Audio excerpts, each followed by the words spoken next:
bed aan ons liefde vashou.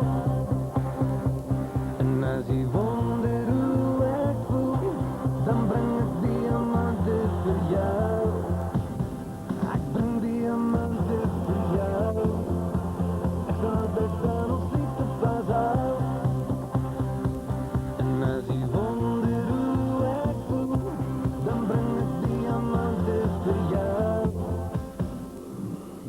Hier, lady bat na 'n vrou.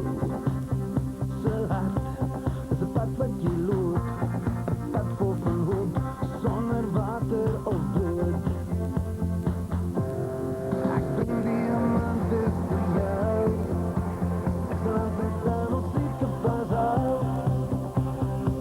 En as jy wonder hoe ek voel, dan bring ek diamante vir jou. Ek bring diamante vir jou. Ek sal altyd aan ons liefde vashou. En as jy wonder hoe ek voel, dan bring ek diamante vir jou. En ek bring 'n ring net vir jou. My ding, diamante en goud, peper en sout, jy saam word ons oud. Hier in my hand skei ek parels van see en van sand, diamante en goud, peper en sout, jy saam word ons oud. Ek bring diamante vir jou. Ek sal altyd aan ons liefde vashou. En as jy wonder hoe ek voel, dan bring ek diamante vir jou. Ek bring diamante vir jou. Ek sal altyd aan ons liefde vashou. En as jy wonder hoe ek voel, dan bring ek diamante vir jou.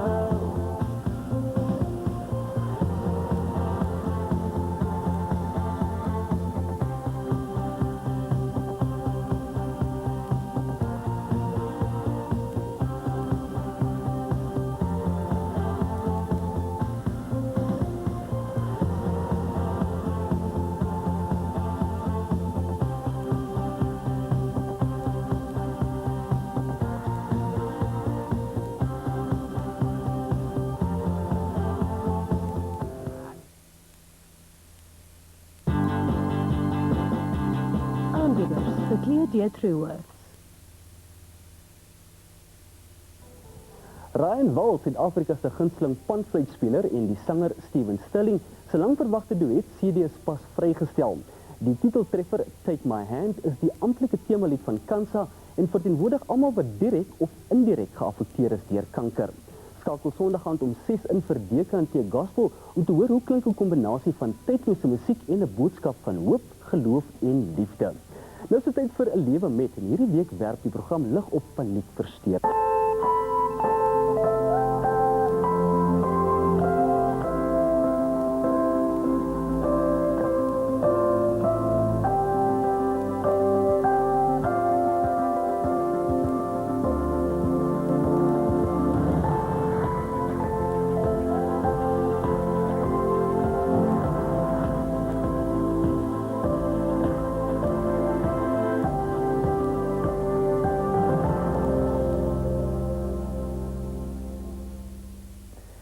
Hallo en soos elke week, baie welkom.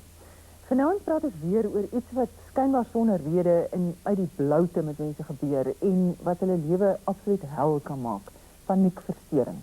Saam met my in die ateljee weer psigiater Franco Collin, welkom vir jou ook Franco. Wat is hierdie paniekaanvalle en hoekom veroorsaak dit soveel chaos in mense se lewens? Ja. 'n Paniekaanval kan jy vergelyk met 'n leeu wat jou storm. Daai oomblik, maar daar is nie 'n leeu nie. So 'n paniekaanval is 'n ontlading van intense doodsangs wat skielik uit die bloute uitkom sonder 'n rede en dan wat met sekere fisiese simptome geassosieer is dan.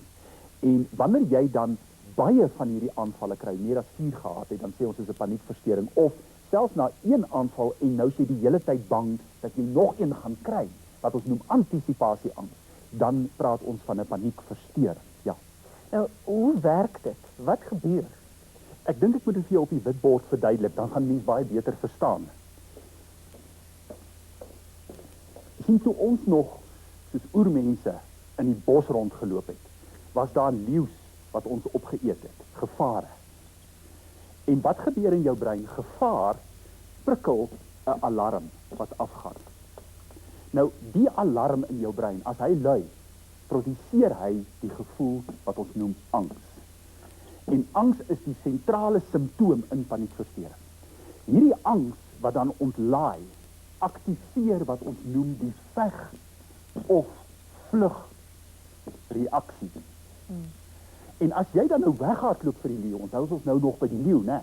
Dan gaan jou hart baie vinnig klop. Jy gaan vinnig asemhaal. Jy gaan 'n knop op jou maag hê. Jy gaan bewe. Jy gaan sweet. En jou kop voel dof en duiselig, né? Right. So met ander woorde, tot hier het ons nou nog te doen met die normale reaksie op 'n gevaar. Wat nou in paniekversteuring gebeur, is daar is geen gevaar nie. Die alarm gaan af sonder 'n rede. En dit word ons dan genoem 'n vals alarm. So nou is jy daar besig, skielik gaan jy kry jy angs, jou hartklop, asemknop, bewe, sweet, dof, dit voel of jy gaan doodgaan, en wat gebeur in jou brein is wat ons noem die o-o-reaksie. Jy skrik, wat gaan hier aan? Jy dink hieroor, jy wonder. En nou begin jy dink dat die simptome self word nou die gevaar, die simptome. Right? Die simptome is nou die gevaar. En nou kan jy sien, Ruda, nou het ons 'n loop, 'n siklus, kan jy sien, waarin die persoon hardloop. So die simptome begin, dan word jy bang vir dit, en nou is jy bang vir die simptome. Want jy is bang jy gaan dood. Exactly. En nou, die belangrike ding is dat hierdie hele stelsel is eintlik 'n oorlewingsstelsel. Dit is in jou brein om jou te beskerm, dat jy kan weghardloop vir die leeu, dat hy jou nie opeet nie. So dit is nie 'n doodgaanstelsel nie, dit is 'n oorlewingsstelsel. Dis hoe dit werk in die brein. Gesinslede van hierdie mense weet natuurlik nie wat aangaan nie. Hulle aanvanklike reaksie is skok, vrees, irritasie, totale gebrek aan simpatie. Na die breek praat ons met twee mense wat dit deurleef het. MediHelp, uitstekende diens, uitstekende voordele.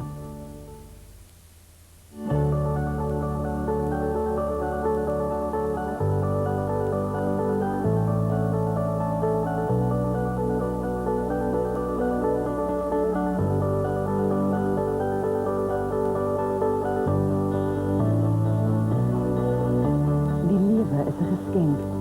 Gesondheid kosbaar. Kies 'n mediese skema wat dit verstaan. MediHelp. My gesondheid, my geskenk, my verantwoordelikheid.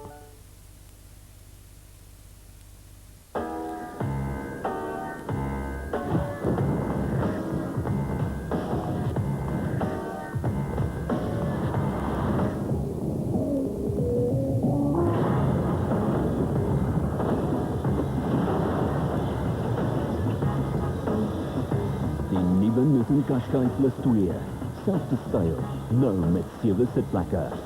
Buddy Park.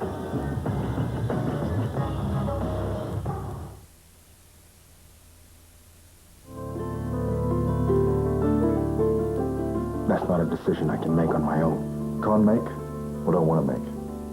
Look, it's a start, and it's more than you've got right now.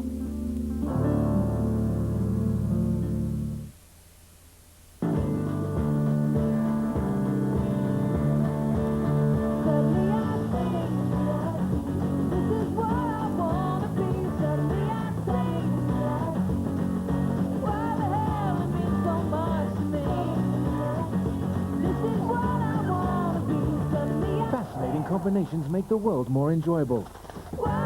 Just like Nestea, a blend of delicious fruit flavors plus tea goodness.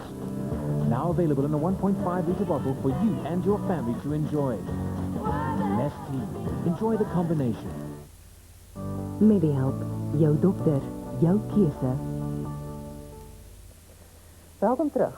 Ons praat oor paniekversteuring, panic attacks. En daar's twee mense by ons in die ateljee wat presies weet hoe dit voel. Estelle Stikke, Peter Matsahela, Baie dankie dat julle gekom het. Baie welkom by ons. Estel, kom ons begin by jou. Hoe het dit die eerste keer gebeur? Jy was altyd heel gesond en toe skielik uit die bloute. Rita, as ek terugdink, dit was presies 'n jaar gelede. En ek het die aand ouer gewoonte so 09:30 gaan slaap. En ek onthou baie goed, dit was 10:12 die nag, het ek net wakker geskrik. En die eerste wat ek gevoel het, is my mond is sterkdroog. En toe begin ek voel my handpalms sweet. En ek het hartklopings begin kry. Ek het gevoel ek het asemnood. En ek het onmiddellik besef iets is nie reg nie. En ek het regop gaan sit in die bed. En my hele liggaam het begin ruk. En ek het my man onmiddellik wakker gemaak en vir hom gesê iets is nie reg nie. Maar ons het nie idee gehad wat is fout nie.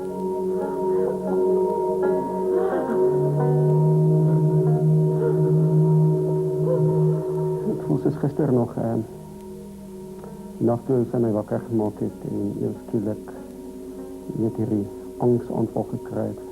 Om wakker te word met so vir 'n lang is nogal 'n gesig. Die ergste is toe ons al die oggend van die hospitaal van ongeval afbring en die dokters vir my gesê het hulle kan nie iets fout vind nie. Begin 'n mens nogal, jy weet, wonder en jy top daaroor, want jy weet nie wat aangaan nie. En as ons in die motor gery het of iets en sy begin weer die aanvalle kry, weet het ek vir gesê, hoor hier so, ek weet nie, hou op aansit, want jy begin later dink sy sit aan. Maar mense moet verskriklik bang word. Absoluut. Dit voel regtig asof 'n mens gaan doodgaan en ek het op 'n kol gedink ek gaan 'n hartaanval kry. Ja. Dit is basies die gevoel wat 'n ou kry. Franco, as mens slaap, daar's geen druk nie, daar's geen stres nie. Dit is baie interessant, en mens moet onthou dat 'n paniekaanval is nie 'n stresontlokkende verskynsel nie. Die ding wat in jou liggaam paniekaanvalle ontlok, is 'n styging in koolsuurgas wat daai alarm laat afgaan. Nou koolsuurgas asem jy uit en op 'n sekere fase van sogenaamde remslaap, diep slaap, dan haal jy stadiger asem, minder koolsuurgas uit. Dit styg in jou bloed, skop die alarm af en dit is kenmerkend 12, 1, 2 uur die nag of hele dag by die werk rondgehardloop en as jy by die stoep by die huis kom en jy gaan sit in die stoel en jy ontspan en haal stadiger asem, dan kry jy die paniekaanval. Peter, maar your history is quite different. What happened? In my case is that I experienced a very horrible accident.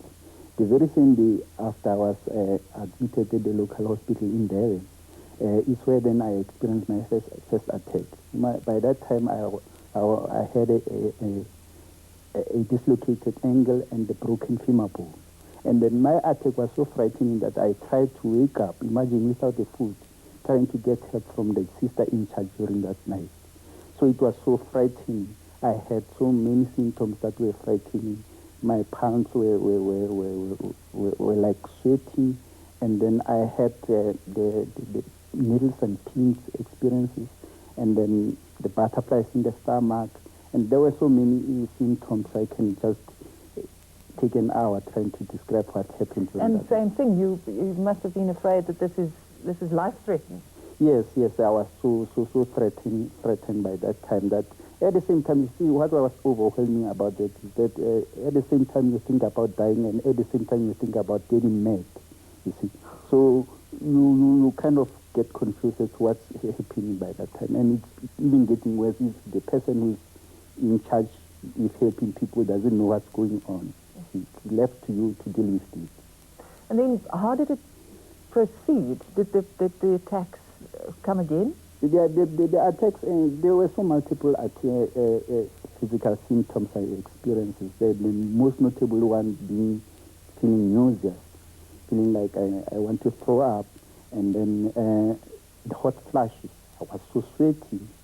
At the same time, after some minutes, I felt like I experienced the cold flashes at the same time. And then in my mind, really, I was like, I wanted to run away from the condition itself. And then I was paralyzed by that time. Imagine, I was fresh. It was the very same day after experiencing the accident. I can't even move. But I managed to grab my walking sticks and try to get help from the sister in charge during that time. So it was so frightening to me. So, and then imagine that it was the first one. And I couldn't really explain in detail as to what was happening to me. The only thing I could do was to explain the symptoms, you see, and there was nobody to listen to, you see. Hoe het jou lewe geaffekteer, Estelle? Rita, weet jy, dit is eintlik verskriklik, want presies 'n week na ek die eerste aanval gehad het ek weer een gehad. En ons is toe by einde ongevalle, toe ons het gaan opsoek. Ons het besef iets is nie reg nie en ons het die oorsaak probeer opspoor. Maar hulle het my gestabiliseer by die hospitaal en ek is weer terug huis vir die oggendsessie. En ons het geen medikasie, ek het geen medikasie ontvang nie. So 'n ou probeer maar half cope daarmee, as mens dit so kan stel. En ek het net besef, na 'n week, ek kan nie so aangaan nie. Ek kon glad nie slaap nie. Ek het maksimum 2 ure 'n nag geslaap. Ek was bang vir my bed. Wat het jou wakker gehou? Ek was te bang om te gaan slaap. Ek was bang vir my bed. Ek het later in my dogtertjie se kamer gaan lê, want ek kon net nie my bed hanteer nie. Ek het geweet as ek daar gaan lê, dan is dit half of as 'n onderbewussyn vir jou sê, ek gaan nie kan slaap nie en ek was so bang dit gebeur weer. Ek kry weer 'n aanval. Reg? My man en my kinders het barokmusiek aangedra en panfluit en enige ding probeer speel om my te kalmeer.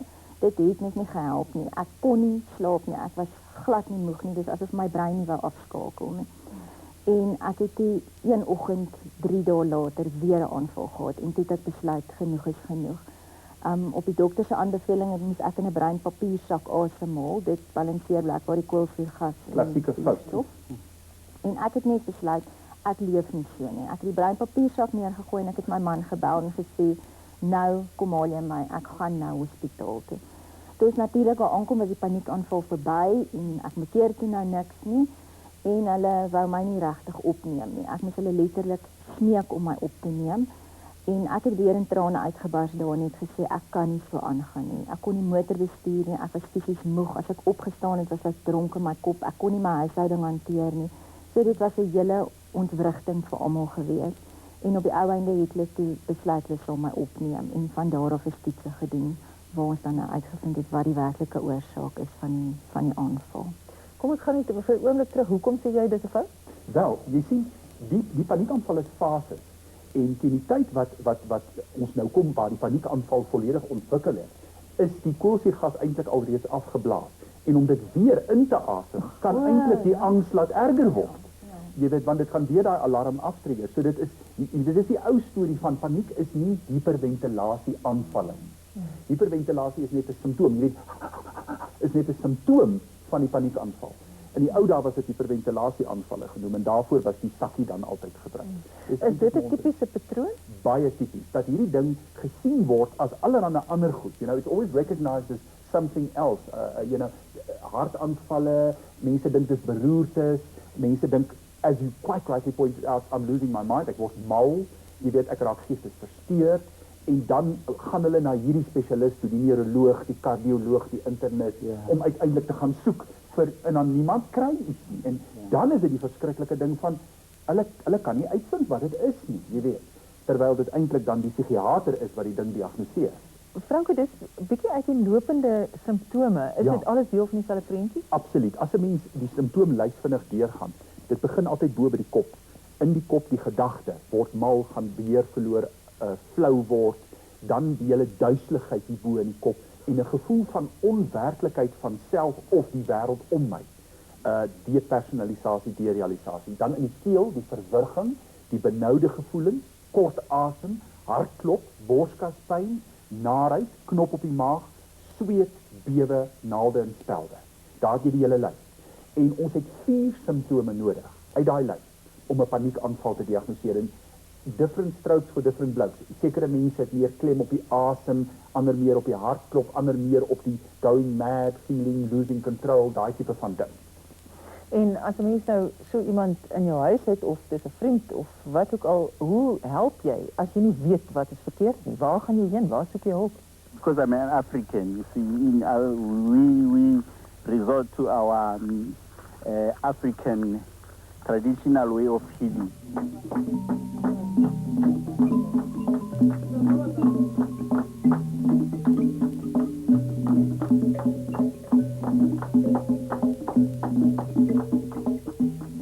I even went to the traditional doctors to tell me what actually was happening. So with them, you see, if it's panic disorder, they won't tell you it's panic disorder. They might ascribe it to what they call syphilis or whatever it is, because they're having their own terminology. It might be that thing. I don't despise them, but at the end of the day, they have their own way of diagnosing this. They tell me about something else, but it was connected to medical conditions too. Well, I realized they have an idea as to what is happening, but the treatment as compared to the Western type of treatment is very much different. In our way, you is herbalist giving you herbs and then some prescription as to how you have to do this. Die moeilike deel is, weet, hoe verduidelik jy aan jou kinders dat jou ma is nie lekker nie. Want die dokter sê, hulle kan nie sien wat fout nie, en ek probeer vir hulle sê, man, is maar net 'n fase wat deur hulle ma gaan, hulle moet maar probeer verstaan. En intussen tyd, terwyl hulle probeer verstaan, beklein ma en pa soos kat en hond, om te probeer te verstaan. Jy weet, want pa verstaan, pa is heeltemal die mekaar. En pa weet nie hoe met hierdie griefering van hom te werk nie. Ek dink nie ons mans word geleer om dit goed te hanteer nie. Hoe hanteer jou vrou as jy dink sy sit aan nie, of sy soek aandag nie? The South African Depression and Anxiety Group is an NGO that runs 15 helplines that deal with mental issues. For example, depression, anxiety, panic, trauma, bipolar, and schizophrenia. We're open 7 days a week from 8 in the morning till 8 at night, and we offer free telephonic counseling to people throughout South Africa. The call centre receives calls from people that may be suffering from panic disorder and they've had previous attacks and they don't want to have another one because they're so scary and so horrible. But we also get people whether they're just about to go into a meeting and do a presentation, and the idea of speaking to 20 people at a boardroom is completely scaring them. Therefore, they need some confidence. They need someone to calm them down and do controlled breathing with them. People who have had car accidents and have a fear of getting back into the car, we will speak to them through that experience so that it isn't as scary. MediHelp, jou gesondheid is kosbaar. With Hippo, you can save on your insurance in 3 easy steps. Step 1, simply call, click, or SMS. Provide your details once and instantly receive at least 8 car and home insurance quotes from SA's leading insurers. Step 2, quickly and easily compare prices and benefits. Step 3, select the best deal, insure and save. Contact the Hippo now.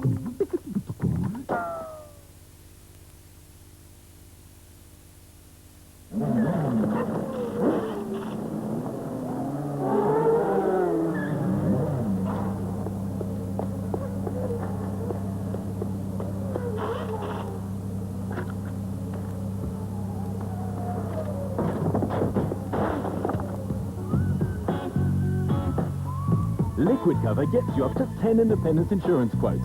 SMS cover to 34007 and we'll help you choose the right quote.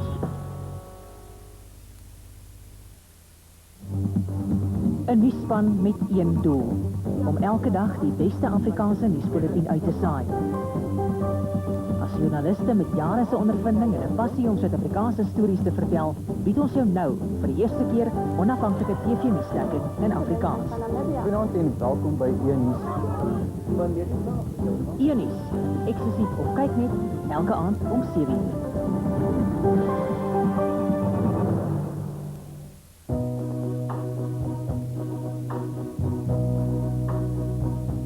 Whether I'm right or whether I'm wrong, whether I find a place in this world or never belong, I gotta be me, I've gotta be me.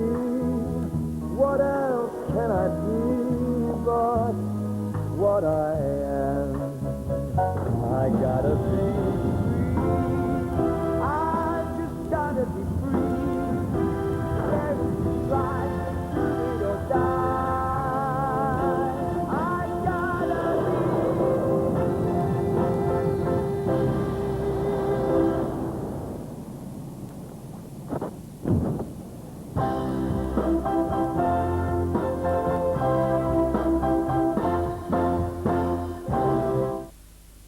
Met die help, jou gesondheid is kosbaar. Welkom terug. Ons praat oor paniekversteuring en hoe dit mense se lewens omver kan gooi. Jy het opgehou winkel toe gaan. Ja, dit was eintlik baie sleg. Ek het regtig paniekerig geraak sodra ek byvoorbeeld in 'n agterste deel van 'n winkel moet inbeweeg, selfs onder in 'n parkade in. Ek het werklik benoud begin raak en dit het my gevoel asof ek weer 'n paniekaanval gaan kry. So ek het liewer verkies om by die huis te bly. So ou isoleer jouself half om te vermy dat jy weer 'n aanval gaan kry, want dit is so verskriklik vir 'n mens. Hoekom het jy, ek meen die aanvalle het in jou eie huis gebeur of ook in jou eie huis gebeur? Hoekom was jy bang om in plekke vol mense te wees? Ek dink dit gaan maar basies daaroor 'n mens se liggaam reageer op sekere dinge anders. En ek het agtergekom ek was vreeslik sensitief byvoorbeeld vir geraas en lawaai. Soos as die TV bietjie hard aan was, het dit my verskriklik geïrriteer. En dit is half asof 'n mens wil rustigheid en stilte om jou hê. En ek dink dit was dalk die rede. 'n Ou wil nie toegemaak voel en voel jy's vasgedruk in 'n plek nie. Jy voel daai vryheid jy wil uitkom dat jy kan asem kry. Dit is basies dink ek daai asemnood wat in 'n ou se agterkop sit waaroor dit gaan. Peter, how did it affect your life?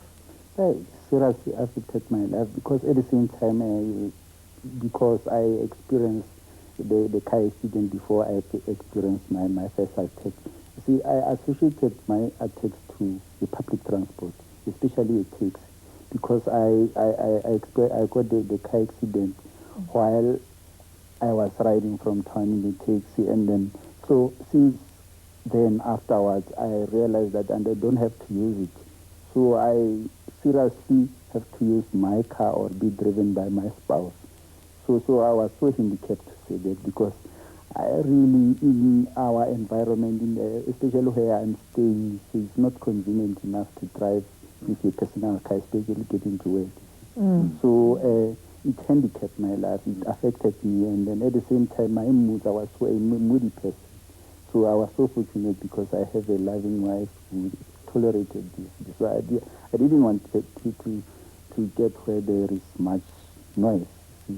And then, and then I avoided the initial things I like most, like sports and cinemas and the like. I avoided going to such places because I feared that I'll experience attacks in those environments.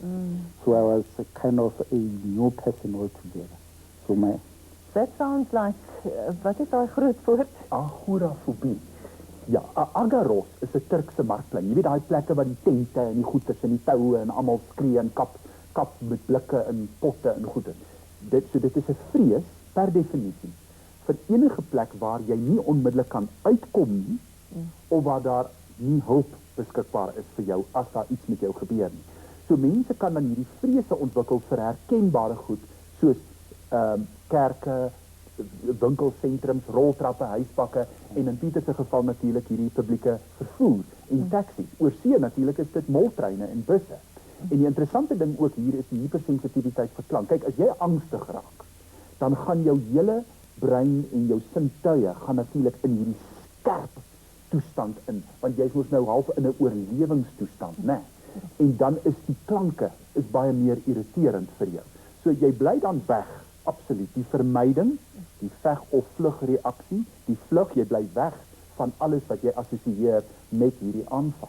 En wat beteken dit vir 'n mens se funksionering in die lewe? Jy kan mos nou jou indink, onmiddellik stop jou totale funksionaliteit, weer daai tema van funksie. Jy kan nie by die werk kom nie, jy kan nie jou gesin versorg nie, jy kan nie inkopies gaan doen nie en die behoeftigheid, the reliance on your wife, op jou man, skielik word so swaar dat dit uitputtend is en jy weet dit is oorweldigend.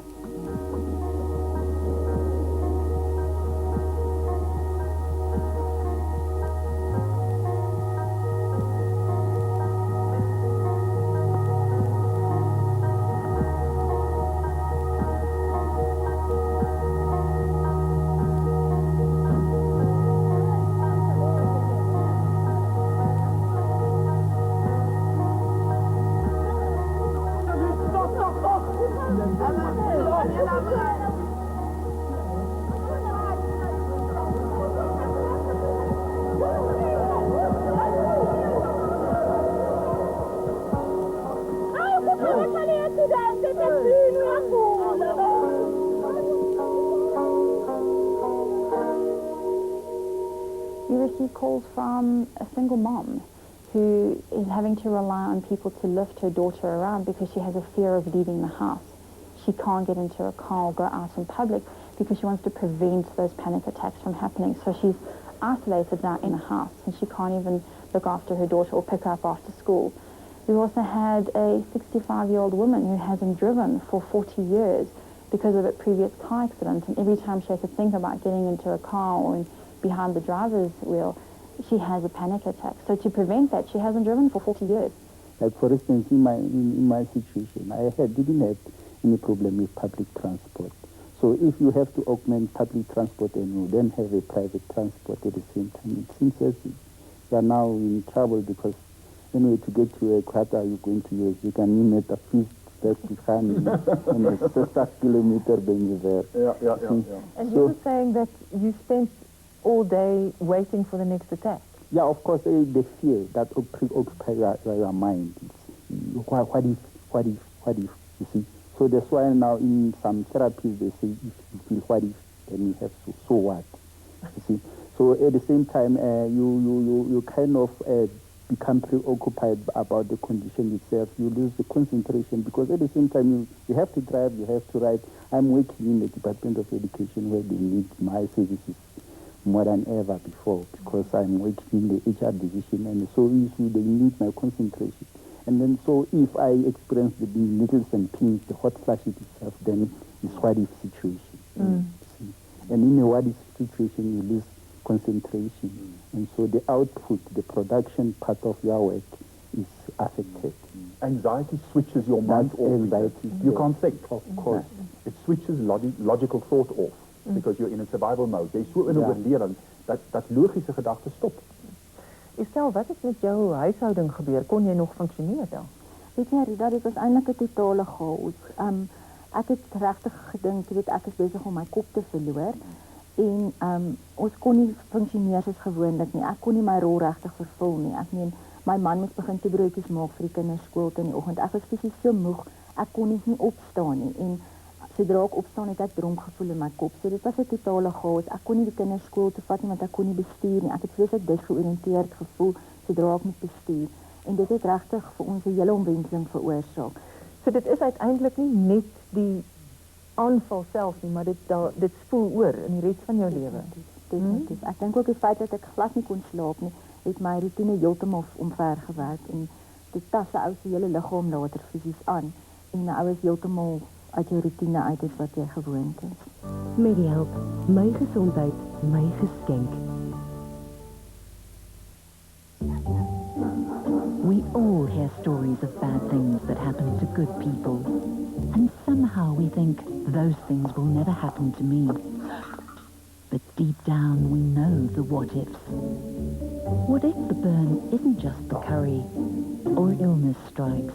How will they live the life we dreamed for them? These are not easy issues to address. But only when we do can we sleep easy.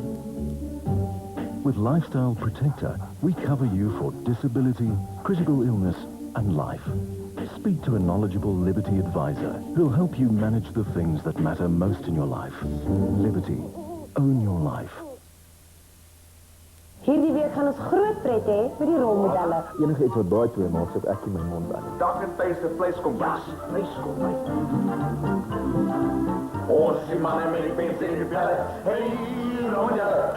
Hulle twee is 'n resep vir disaster.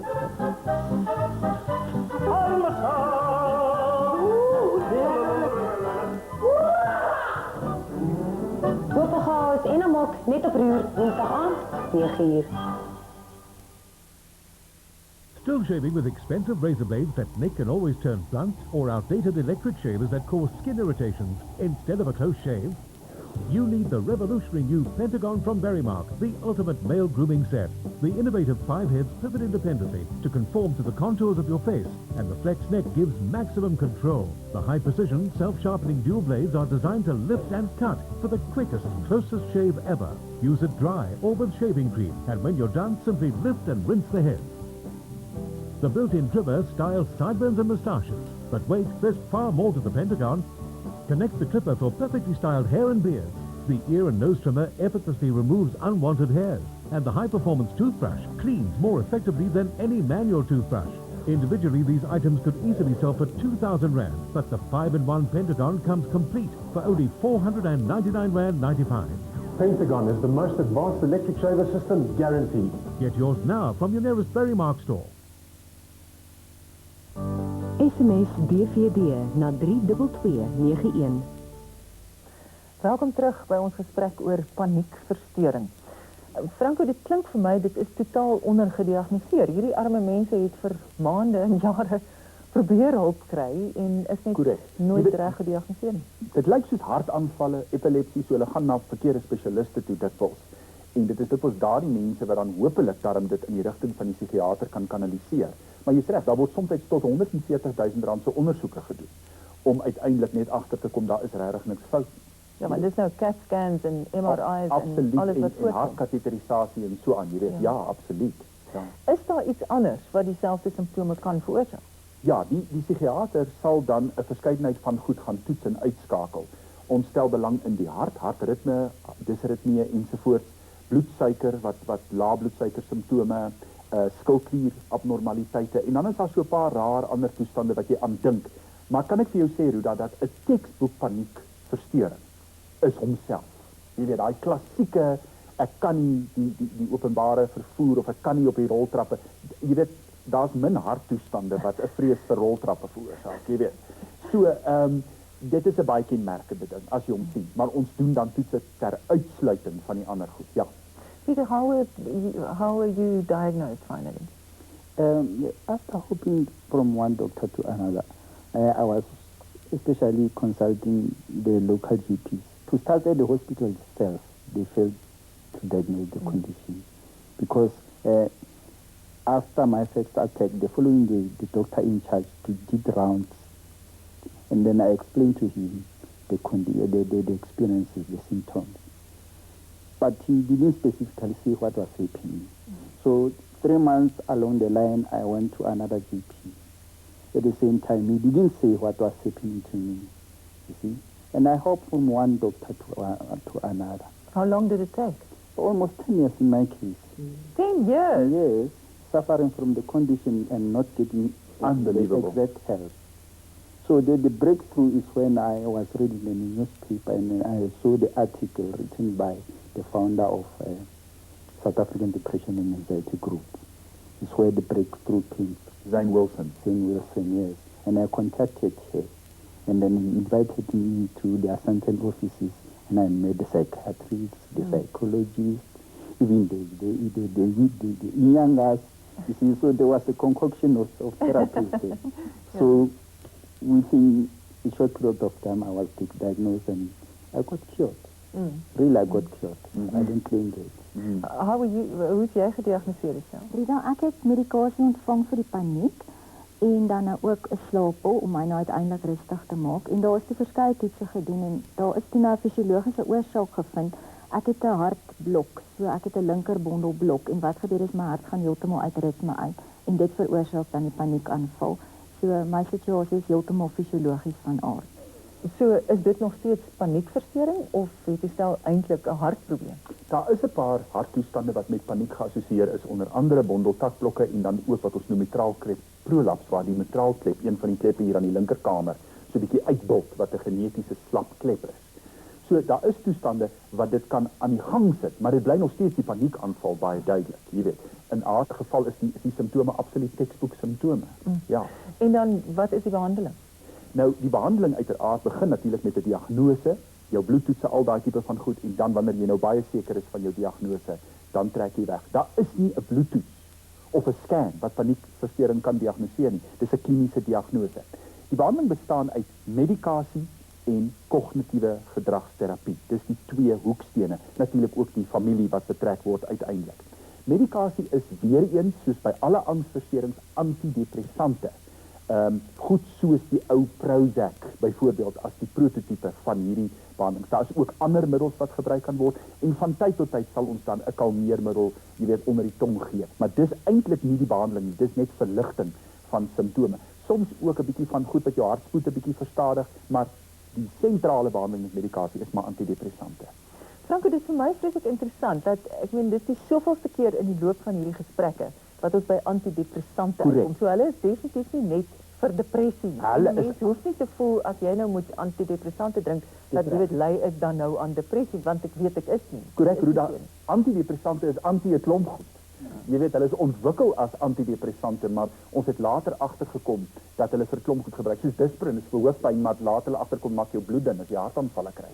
So, jy weet, dit is eintlik multidimensionele neuromodulators, as jy nou 'n groot woord wil hê. Hulle verander die brein op 'n klomp maniere.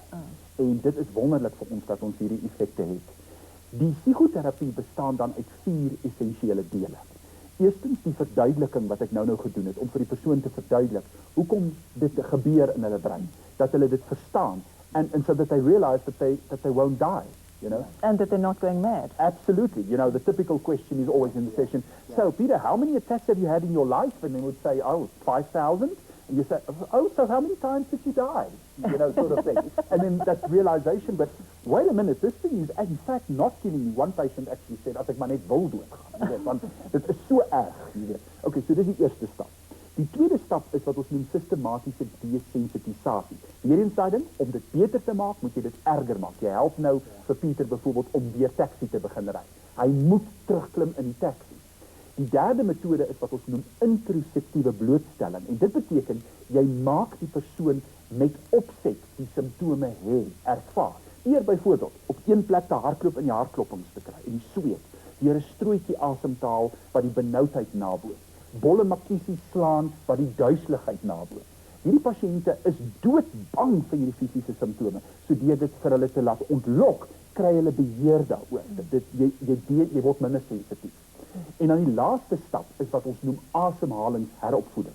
Nou wat gebeur in 'n paniekaanval is, jy hiperventileer, so jy asem in en dan is jou longe so opgeblaas dat daar nie nog lug kan in nie. En al wat die brein registreer is, ek kry nie asem nie. Natuurlik, wat jy moet doen is uitblaas.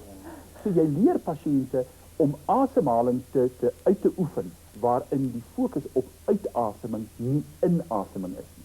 So, hand op die diafragma, blaas uit en los net. So wat jy nie doen nie is verstaan jy? So jy leer hulle om asemhaling reg uit te oefen. En dan kry jy geleidelik die simptome onder beheer. So die medikasie skakel die alarm af en dan werk jy met die kop, die gedrag, die gedagtes, die interpretasie dat jy eintlik nie besig is om dood te gaan. Dokter, hoe werk die chemical serotonin in the brain? Yeah, the serotonin is the chemical that switches that alarm on when you get the panic attack. And then you have the discharge of anxiety. The antidepressants increase the serotonin in the beginning, so must be very careful not to give too much too soon. Jy bou antidepressante baie stadig op in hierdie siekte. En dan, soos die serotonien styg in jou brein, word jou brein minder sensitief daarteen. En dan skakel hy die alarm af, dat hy nie meer die paniekaanvalle ontlok nie.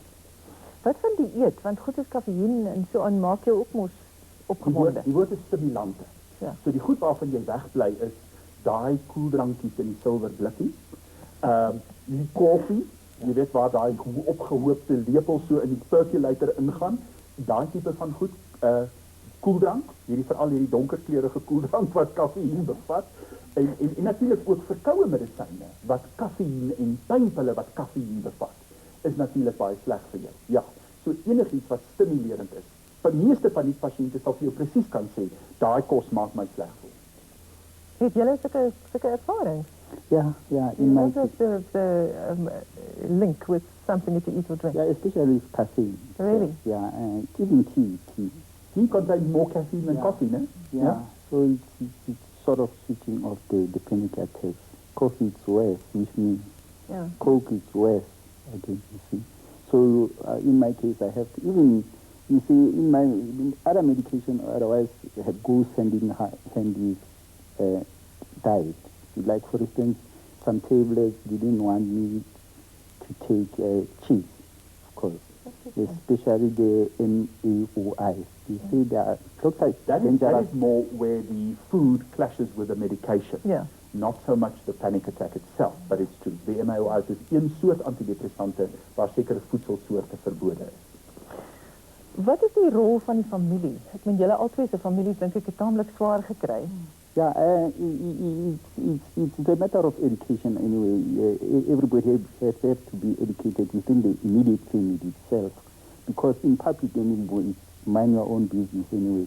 But it's better if your spouse, in case of my case, have to understand the condition, and then because you are kind of moody most of the time, and you see, so people have to know your condition so that they accept you as you come out, because this condition is just a frightening feeling.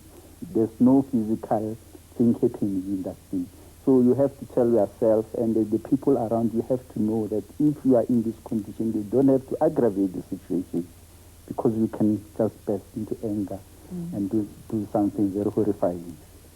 Estelle, jou familie? Ja, ek dink mense het simpatie nodig en verstaan. Ek dink regtig dit is die hoof deel sal ek sê wat vir my uitstaan. En ja, mense is oningelig en ek dink vir 'n man is dit baie moeilik. Want 'n ou steun maar op jou man en hy voel ook hy's nie in beheer van enige iets nie. So ek dink om ingelig te wees en om op te lees hieroor en meer inligting te kan versamel, sal wonderlik wees as ou meer kennis kan opbou hoe om die situasie te hanteer. Ja, dit kom keer op keer. Ek meen die onmiddellike familie tot by die dokters en die mense, daar is nie genoeg bewustheid nie. What role does SADC play? The South African, what is it, Depression and Anxiety Group? You see, that organization is very much important in many people, especially on the basis that it's kind of helping the people, even those who cannot reach help. There are many people who suffer from these conditions, and they don't have the means, the funds to get to the psychiatrists, the psychologists, and the specialized care. You see, in case of SADC itself, they are sending brochures, they are arranging seminars, and then they even make talk shows. They inform you, the people, the public, as to when is the show on TV concerning a particular disorder. They are working with almost many disorders, including the bipolars, and you name them. And then so, in my case, of course, the breakthrough was through SADC. In the case of that, they informed me, they gave me much information. And then I had an opportunity myself to meet even the psychiatry, the specialists in this field. Even the Sangomas were there. So imagine having to suffer after for 10 years and getting so much help at the end of the day. I was cured within 3 months. See? But the most important thing is knowledge as to how you react to all things. Medication, you can just take all sorts of medication, but if you don't know what's going on, what reaction you are experiencing, the physical symptoms, and the medication itself, the side effects, and all those things. Because they can even wreck your life at the same time. There are so many side effects like sexual dysfunction. You don't have that here. Antidepressante kan seksuele disfunksie veroorsaak, so dit is baie belangrik om pasiënte voor die tyd te waarsku. En seker baie fyn oog op hulle te hou. Korrek, te monitor, ja. Maar dis die deurlopende tema is dat kennis is altyd maar die sleutel. Dit bemagtig mense.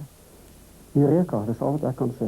Ja, ek kan nie veel verduidelik hoe voel dit om iets 'n naam te gee nie. No one, for example, says snap out of it, it's just diabetes. So why do people say that with panic disorder? You know, people say think positively or go lie down and you'll feel better or just, you know, you will be okay. And a lot of people don't realize how this is a real illness. Just like diabetes, hypertension or cancer, it needs real treatment. That's why it's so important to educate as many people, the patients, the family members, colleagues, people in the community. Let them know what panic disorder is so that they know that it's a real illness and there's real treatment available. Some people, after this incident, some are losing hope. They don't feel like people anymore. But Peter is a strong man. He admitted that accident that occurs to him is not the last thing in his life. Life will continue even if he has been injured so much. And then I always used to give him support. And then I had patience and love and care to him. because he's my everything.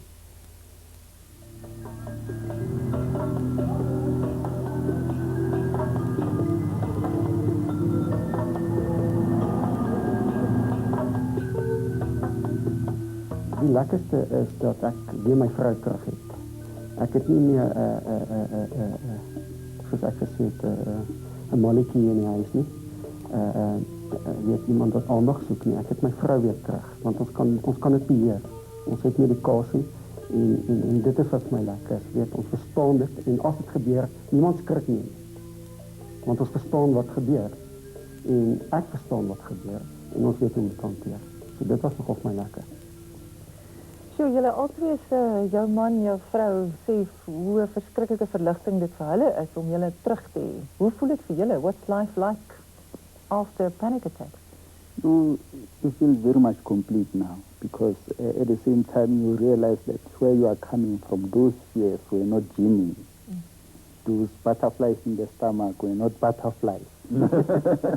So you feel so complete, especially with SIDAC because they kind of give you the support into forming the support group into our communities. And then so LS Babel in my community because at the same time you have so much people who are much illiterate who doesn't know what is panic disorder in that case. You see, even if you tell them it's panic disorder, if you without that education itself, it's something else Japanese. And so I felt so complete that I have to give back my knowledge and in the community that doesn't have enough education itself, information of the support group itself. And then what is more making me very much happy is the fact that we are still getting the support from SADC. They are still giving us the updated versions of treatments, the therapies, and then we are even linked to people who are knowledgeable in this. Zane Wilson is traveling all over the world, getting the opinions, the latest medication, and the like. So at the same time, we are getting even the newspaper clips and the video discs. And then during our sittings in our support groups, I flip them to them and then get their opinions and then just do the work of enlightening the community. So you have a new life. 100%. Doctor was just talking about me could discontinue medication. I long discontinued my medication. I'm no longer on medication. I'm now on my 5th year. And you're fine? I'm fine. I'm fine. Fantastic. Ja. Stel in jou lewe? Nou, ek dink net 'n ou aanvaar mense gesondheid so vanselfsprekend en na so iets dink ek is 'n ou dankbaar as mens elke oggend net kan opstaan en kan weet jy kan voortgaan met jou lewe, jy's gesond en as jy dankie vir die Vader daarvoor en dat daar hulp van buite is en medisyne wat 'n ou definitief kan help dat 'n ou dit kan oorkom. Wel, vreeslik dankie dat julle tyd met ons kon spandeer het en ek dink weer eens elke stukkie inligting wat uitgaan in die wêreld, soos julle weet, maak 'n baie groot verskil. So dankie dat julle julle stories kom deel het. Thank you. Franco, dankie vir jou ook weer. Van paniek tot verligting in 'n uur. Ja, nee. Wonders never cease. Ons gereelde kykers weet nou al van MediHealth se reeks DVD's met die titel Living With. Gaan kyk op hulle webblad vir inligting. Die adres is www.medihealth.co.za. Volgende week is die laaste een van hierdie reeks programme en ons gaan praat oor 'n lewe met Down-sindroom. Tot volgende Dinsdag aand. Totsiens.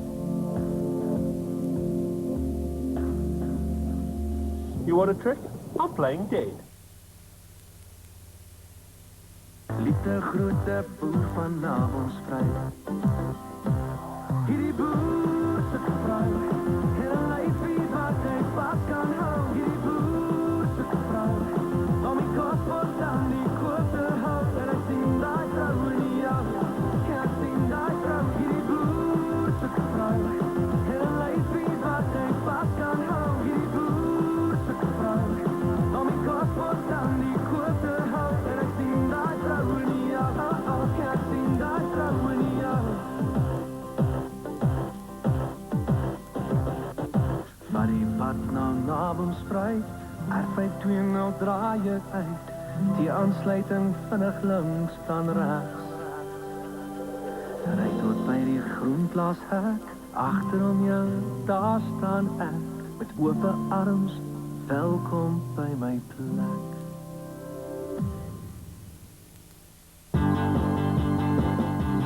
Aanbieders, verkeer deur Truworths.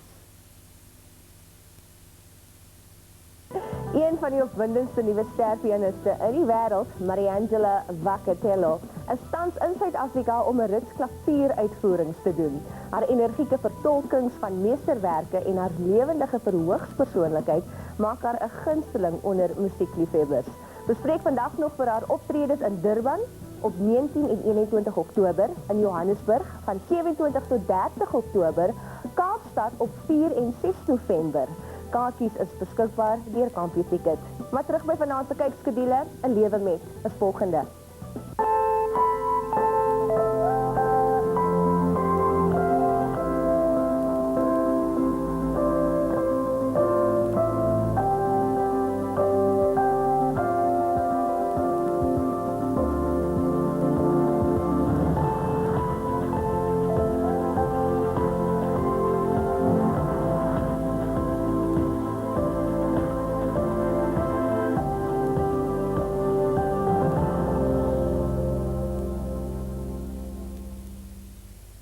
Naand en soos elke week, baie welkom. Vanaand se program lyk effens anders as gewoonlik, want ons gesels oor Down-syndroom. Daardie kinders na wie verwys word as hemelkinders. Franke Collin weer saam met my in die ateljee. Welkom. Dankie Ruda. Wat is Down-syndroom presies? Down-syndroom is 'n kenmerkende voorkoms waarmee 'n baba gebore word met liggaamlike afwykings wat subtiel kan wees. Hulle koppies is kleiner, gesiggies is meer plat.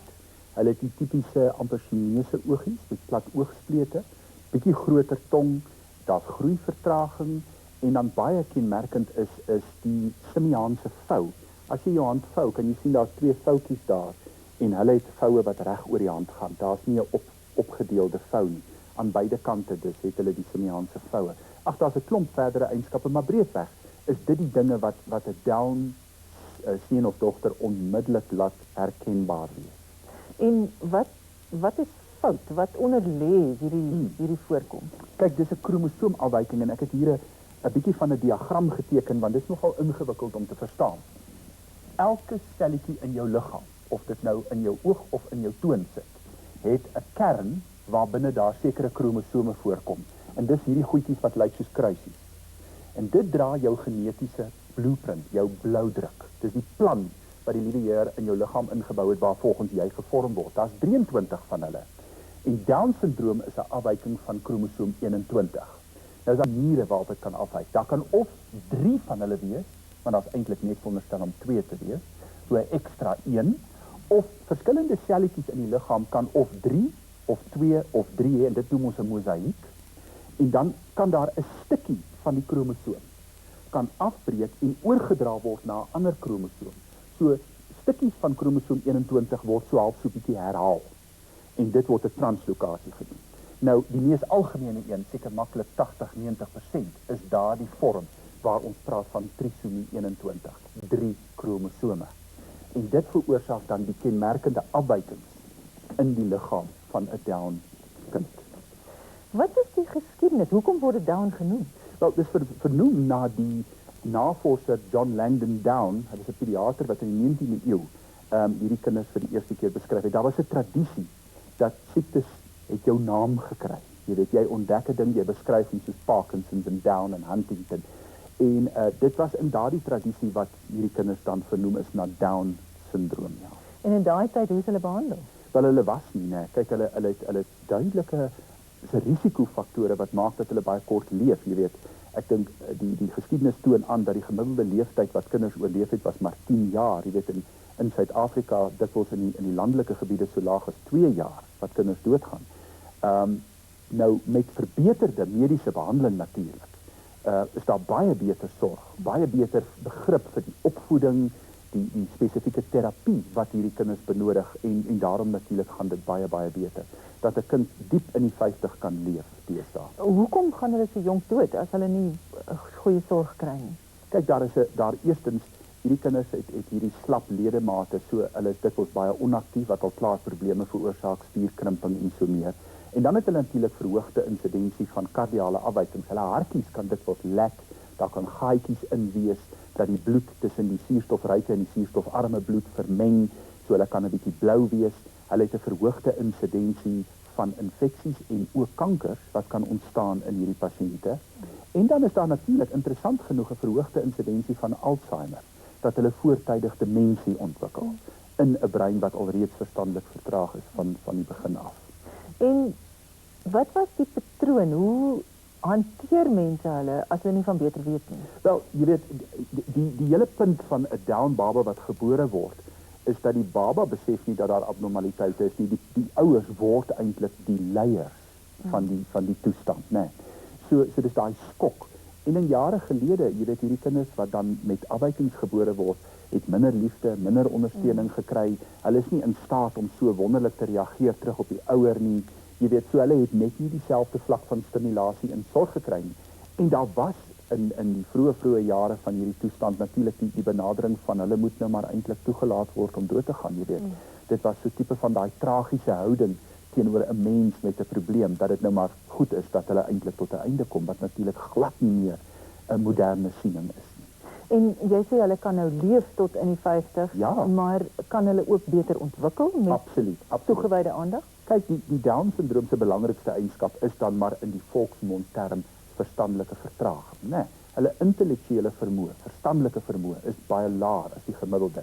So hulle het gewoonlik wat ons noem in die gemiddelde kategorie geestesgebrekkigheid. Hulle is dus in staat om verhoudings te vorm, eenvoudige vlakke van opvoeding te kry. En ook afhangend van watter kromosoomafwyking het, is dit natuurlik 'n ligter of 'n erger aantasting wat jy het. So deur terapie, fisiese terapie, spieroefeninge, spesiale onderrig, stimulasie van die verstand, kan daar natuurlik baie goeie ontwikkeling en aanpassing plaasvind. En 'n liefdevolle familie wat hulle natuurlik kan behou en huisves, jy weet, waarin daar goeie ontwikkeling kan plaasvind. Die vroeë intervensiekliniek by die Universiteit van Pretoria se departement van kommunikasiepatologie doen waardevolle werk. Dit is die kliniek vir hoë risiko babas. So dis 'n kliniek waar ons fokus op ouetjies 0 tot 3 jaar of 'n bietjie ouer as hulle nie kan praat nie. En ons evalueer en gee intervensie, met ander woorde ons gee terapie vir gesinne met ouetjies met spesiale behoeftes.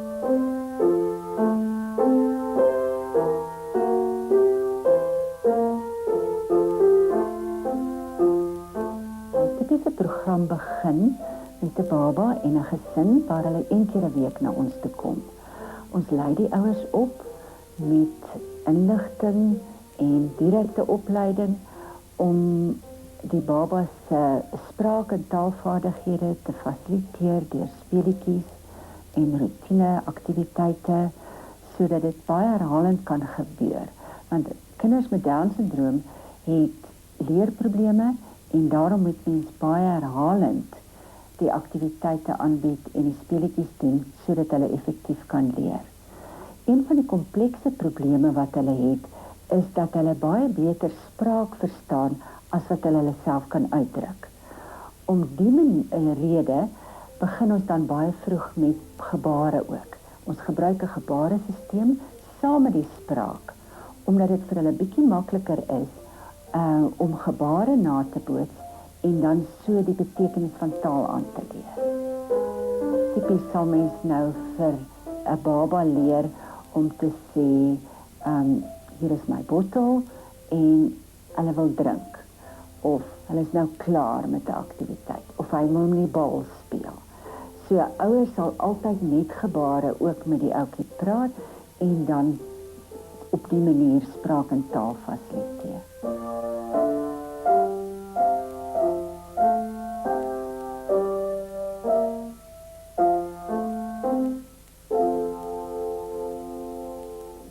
MediHelp, jou dokter, jou keuse. There's never been a better time to buy an Isuzu. Introducing the Isuzu KB72. Its powerful D-Tech engine set 15 new records at the 72-hour endurance challenge. With color coding and stylish alloy wheels, this beauty with brawn also comes with a 5-year, 120,000-kilometer warranty and an industry-leading roadside assistance plan. Now that's total confidence. Our customer protection plan for you to drive happily ever after.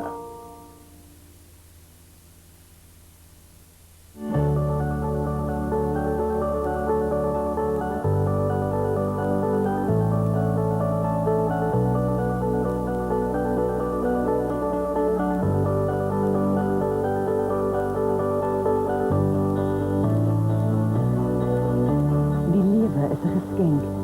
Gesondheid kosbaar. Kies 'n mediese skema wat dit verstaan. Met die help. My gesondheid, my geskenk, my verantwoordelikheid. When Michelle told me she was experiencing excessive hair loss, she was anxious, so I recommended the Vigro 3-step treatment system. First, Bio Shampoo deep cleanses the scalp. Then Vigro Biotonic with Silicusan helps promote new hair growth. And finally, Bio Capsules provide the hair with nutrients from the inside. Help stop non-genetic hair loss with the Vigro 3-step treatment system. Vigro, because hair is for keeps. Stel jou voor, Sunsilk bring 7 van die wêreld se voorste haarkenners saam om die beste Sunsilk-produkte ooit te skep. Dr. Francesca Fusco, die haarvalkenner van New York.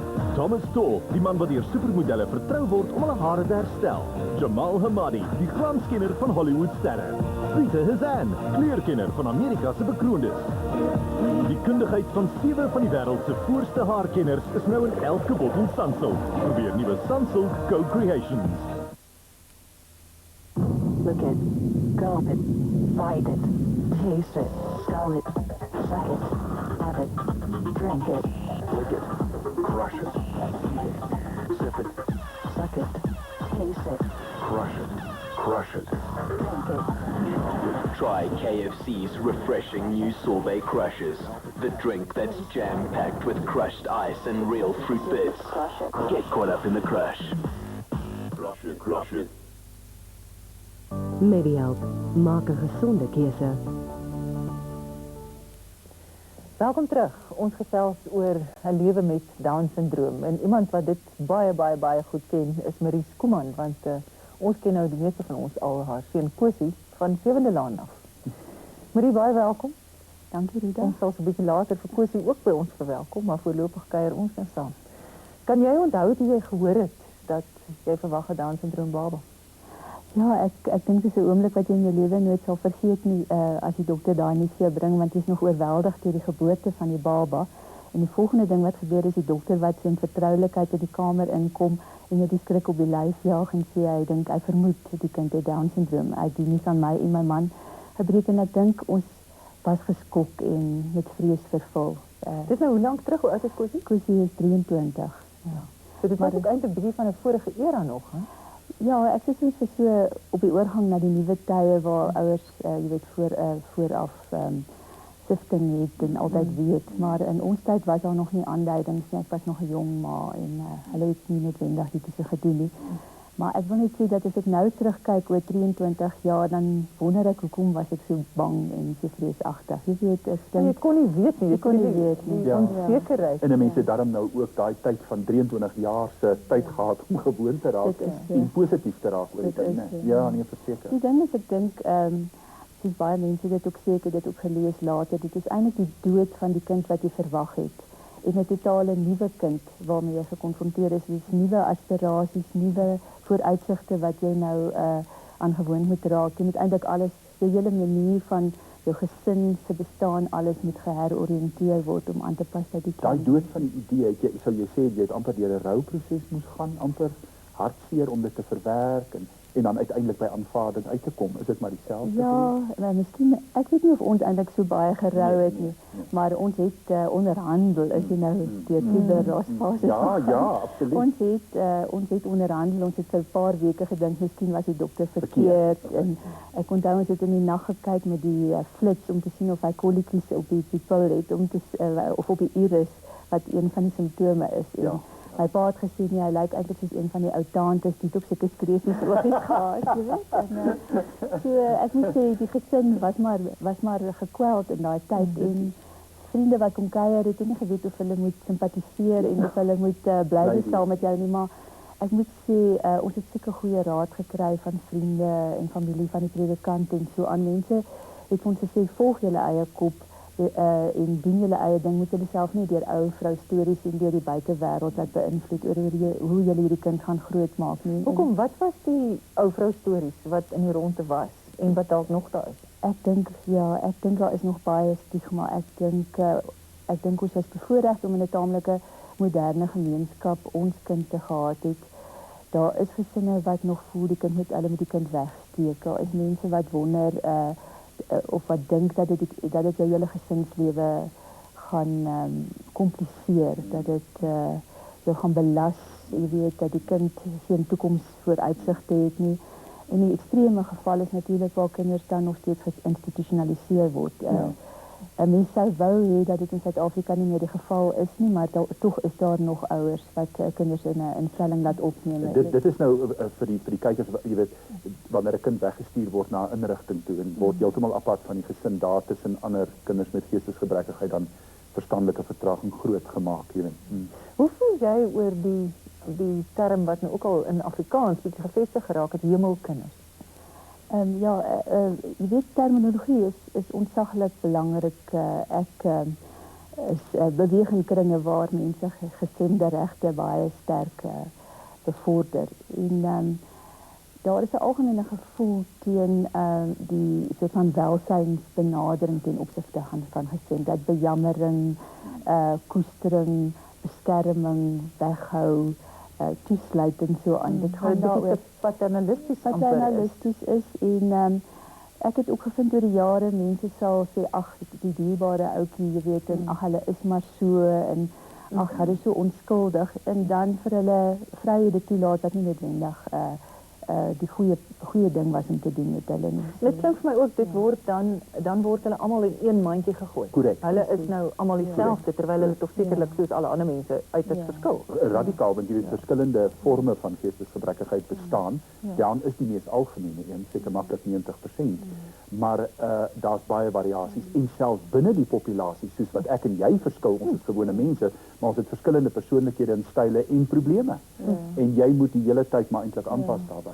En dan ek merk op jy praat van geestesgebrekkigheid, ook daaroor is daar vir net vir mense, hulle verstaan nie heeltemal mooi wat sou verstandelike vertraag of ja, maar vertraging, jy weet, daar is in Amerika groot kampanjes, is banning the R-word, dat is baie sterk gevoel dat mens praat van verstandelike gestremdheid. En dit alles, hierdie terminologie, dit is nie net semantiese dinge nie, dit gaan daaroor dat dit gaan oor regte van gestremdes. Jy weet, ander woorde al intellectually challenged, soos baie mense ook sou sê. Marie, vertel ons jou storie. Wanneer het jy toe vir die eerste keer gaan hulp soek? Hy was nog baie klein, hè? Ja, jy weet, ek dink elke gesin kyk maar in sy eie gemeenskap wat se hulp is daar. Ons het nou in 'n stad gewoon naby aan 'n universiteit en ek het dadelik verneem daar is 'n vroeë intervensiekliniek by die Universiteit van Pretoria.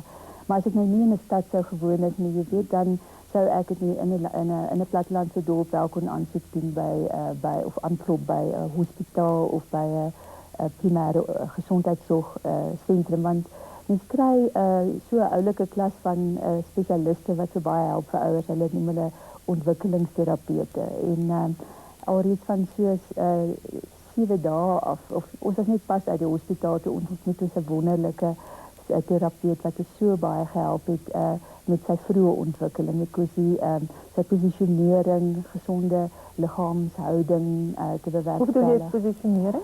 Wel, kindertjies met Down syndroom het 'n baie lae spiertonus, so hulle is geneig om soos 'n lap op te lê. En dan kan hulle nie hulle self ontdek met hulle handjies nie. So ons het seker rekkies om sy arms gebind, sodat hy homself kan ondersoek, sodat hy meer na binne toe beweeg en postureel of wat liggaamlik beter ontwikkel. Jy weet nie spiertonus verwys na daardie styfheid wat ek en jy in ons spiere het. Jy weet, dis daai natuurlike vlak van Jy weet, my arm is nie net slap nie, maar daar's so 'n bietjie van 'n houding in hom. Jy weet, en die houding is die ding wat hier 'n probleem is en wat ontwikkeling dan kan beperk. Ja, absoluut. Wat van spraak? Ja, spraak is vir my die heel belangrikste ding by Down-sindroom. Down-sindroom, kinders met Down-sindroom het nie 'n goeie auditiewe gehoor nie. Hulle onthou nie deur gehoor nie, maar deur visuele stimuli. En daar is heel wat navorsing wat tans gedoen word wat bewys dat kinders wat van 'n jong ouderdom met flitskaarte leer lees, ook beter leer praat. So ons het eintlik van die begin af nogal, ek is baie dankbaar dat ons by spraakterapeute uitgekom het by die vroeë intervensiekliniek van die Universiteit van Pretoria, want hulle het vir Kosie tuisprogramme gegee wat my gelei het om hom meer aktief te stimuleer in sy spraakontwikkeling. Ons het woorde opgeplak in die huis, dis 'n kas, dis 'n dier of dis 'n hond of so aan. En ek dink teen 4 jaar het hy al begin lees met 'n simboletaal, simbole, wat vir hom 'n geweldige voorsprong gegee het toe hy later nou moes skool toe gaan, toe kon hy ook al makliker die oorgang maak na regte lees. Is hy julle oudste kind? Nee, hy is ons jongste kind. Hoe die ander kinders gereageer? Die ander kinders het aanvanklik nie geweet dat daar iets met hom verkeerd was nie, maar ek dink net die hele atmosfeer in die huis het tog aan hulle miskien onwillekeurig iets oorgedra. En as ek moet terugdink, dink ek hulle was miskien meer beskermend, meer besorgd oor hom op 'n manier. Hoeveel is hulle ouer? Hoe oud was hulle toe hy nou 'n baba was? Wel, Ben, ons middelkind was 3 en ons dogter was 5. So hulle was self baie klein kindertjies. En daarom het ons hulle nie gekonfronteer met groot begrippe soos Down-sindroom en so nie, maar met die jare het hulle agtergekom. En as ek nou kyk wat se aktiviste hulle is, jy weet, en hoe partydig hulle vir hom is en beskermend, hoe hulle ook eintlik help groot maak het.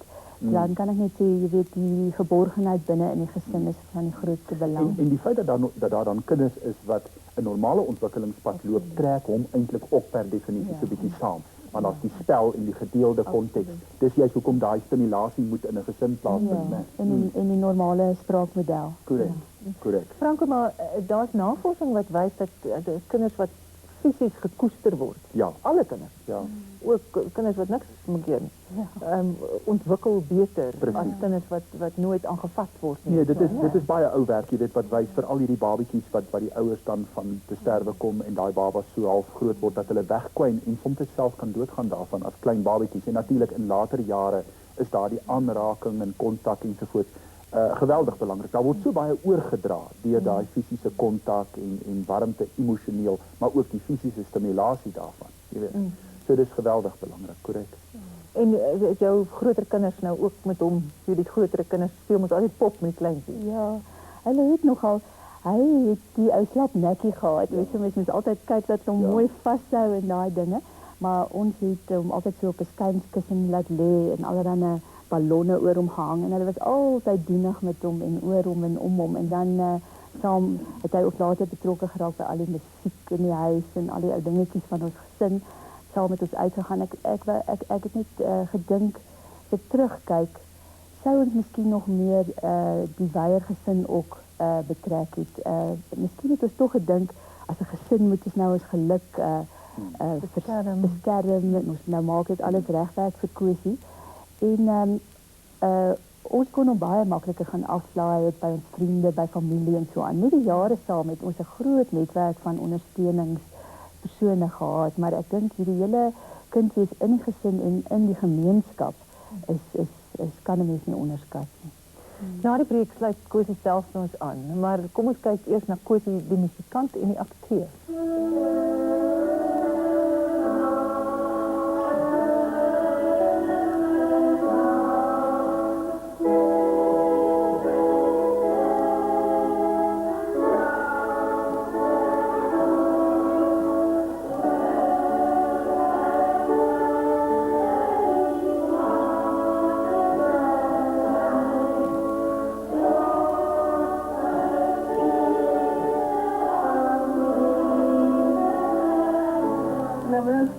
Van de stij aan het woordstel om die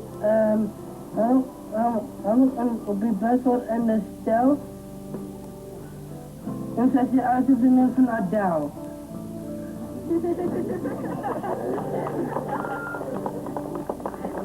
I don't even. En dan veel mensen, dan ga je die kuchen kijken, dat was het licht, dan ga je hartelijk om het niet. Wel 5 minuten.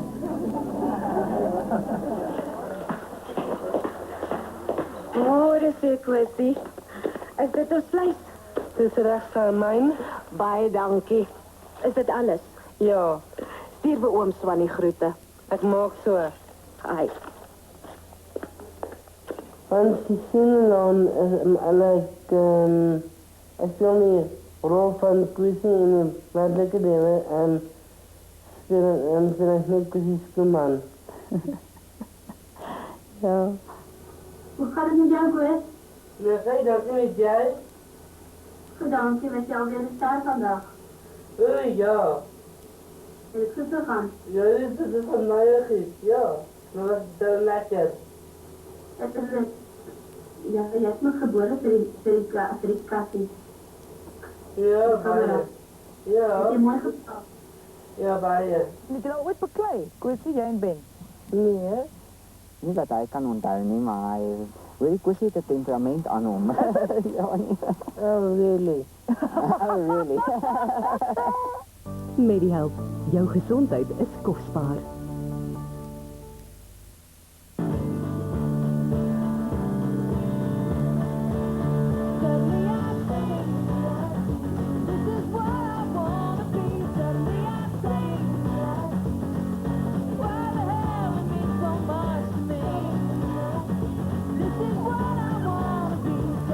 Fascinating combinations make the world more enjoyable. Just like Nestea, a blend of delicious fruit flavors plus tea goodness. Now available in a 1.5-liter bottle for you and your family to enjoy. Nestea. Enjoy the combination. Vanaand is die kindertong baie erg los. En die meeste bin. Ik denk hij gooit het in die boek staan. Regte klein snotkop. Okay. Ja, hij is zo. Daar is het achterkant. Nee. Thomas Tor, beskadigingskundige. Die meeste vroue besef nie hulle beskadigde hare nie. My toets is eenvoudig. Beskadigde hare is vol krake en gaatjies. Daarom sink dit in water. Ek het saam met Sunsilk gewerk aan 'n nuwe reeks produkte vir beskadigde hare. Jou hare word herbou in net 5 vasse en blyk dan weer gesond. Sien? Gesonde hare dryf op die oppervlakte. Probeer nuwe Sunsilk nou. Nuwe Sunsilk Damage Reconstruction by Thomas Tor. Nou beskikbaar in shampoo en opknapper proefpakkies. Nou slegs R4.99 elk. Medihelp, jou gesondheid is kosbaar. Ek hoor jy's 'n one-take actor. Ja. Is dit die terugvoer wat jy al kry, Marie? Ja, die eerste keer toe hy gegaan het niemand geweet wat om te verwag nie, maar hulle kon dit met een slag alles opneem. Baie welkom. Dankie dat jy vanaand by ons kom aansluit. Dankie. Dus jou ma sê jy's baie lief vir musiek en van die begin af geleer en aangegaan. Ja, dit is van het aangegaan. Dus mijn naam een deel te wees voor die klavier en ik kan mezelf en mijn naam dat ik toegewijd is. En het is mijn lekkerste als ik klavier is neem en ik het onlangs examens met voor graad 1 en met 85% geslaagd. Baie geluk, dit is fantastisch. Ja, dit is ongelooflijk. Hoe het julle gevoel daaroor oor die besluit van 'n eksamen? Ja, dit het eintlik natuurlijk gekom. Hy het aanvanklik musiektherapie gehad by studente van die universiteit weer. En later het ek gedink wel, hy kan maar van die therapie oorgaan op behoorlike lesse, terwyl die hele gesin nou musiek beoefen en toe hy leer note lees en hy het by goeie onderwyseres Jean Tron gekom en sy stel wonderlike hoë eise aan hom en toe was dit die aangewese ding dat hy nou maar begin met die uniese eksamens. So al neem het hom 'n bietjie langer, kom hy tog ook maar weer daarby uit. So het nog altyd gevind agter ons kom ook in die klas in die kraal. Ja. Ja. met geduld en aanmoediging. Kosie, jy praat goed. Het jy baie geoefen en het jou ma jy baie geleer met die woorde en dinge? Onlangs ja, terwyl ek op school was, en ek altyd die lessen van binnen gelees. En dit my goed gehelp. En toe jy nou moes oorskakel na letters en boeke, toe gaan het 'n bietjie makliker. Ja, en dit is my makkelijke vind. Okay. Wat van eksamenvrees? Is dit maar soos ander kinders of raak jy meer senuweeagtig, dink jy, as jou maat? Nee, eintlik nie, maar wel, as ek nou myself, dan raak ek baie misschien, dan gaan ek nie so baie goed mee wees. Vooral wiskunde en allerlei vakke wat ek nie... Ek dink jy is maar 'n bietjie gespanne. Ja, veral die leerwerk. Ja. Jy weet, feite en dit. Om 'n bietjie gespanne dat ek bietjie gelyk vir al die harde werk. Al die harde werk wat soos al die harde werk wat ek al gestuur het met Fransien. Ja, Fransien was 'n student wat gekom het en elke middag 'n bietjie gehelp het met sy huiswerk. Die werk bietjie afgeskaal het en met hom net die hoofpunte gedoen het. So het ons hom maar deur die jare tot by graad 9 gehelp dat hy meer met die kern van elke vak geneem het. Later aan met die wiskunde en natuurwetenskap het hy natuurlik nie meer bygehou nie. Ja, maar dit was die wat op het zelf beetje moeilijk was. Natuurwetenskap. Ja, natuurlijk is wetenschappen. En ik weet niet waar het was niet, weet. Alles ik kan zeggen, ik heb onlangs wiskundecultuur daarbij geleerd. En dan het allebei zoveel goed wat de mens kan als je dan zo vaak wat die geschiedenis gaan, dan loopt het moeilijk. Ja. Maar die muziek, is die muziek voor jou niet lekker? Of is dit ook... Maar die muziek is heel lekker, maar als ik kan vertellen, ik heb onlangs componisten zoals Mozart, Tchaikovsky, Nachtenacht en Robbie Wessels en soos daai... Ja, maar die telle asem van Mozart op Robbie Wessels. Ja, sy muzieksmaak is tamelijk wijd verspreid. Maar Kosie, is jy nou ook soms 'n bietjie stout? Vertel nou net bietjie vir my. Soos ander kinders. Nee, soos ander kinders. Nie soos ander kinders. Nee, gelukkig nie. Daar is dinge wat jy doen. Wel, hy is net ander kinders. Baie jackals, né? Hy is net ander kinders, hy sal nie vir jou sê ek stout jackals nie, hè. As ek te veel jackals is, dan sê ek nie sê gewees nie.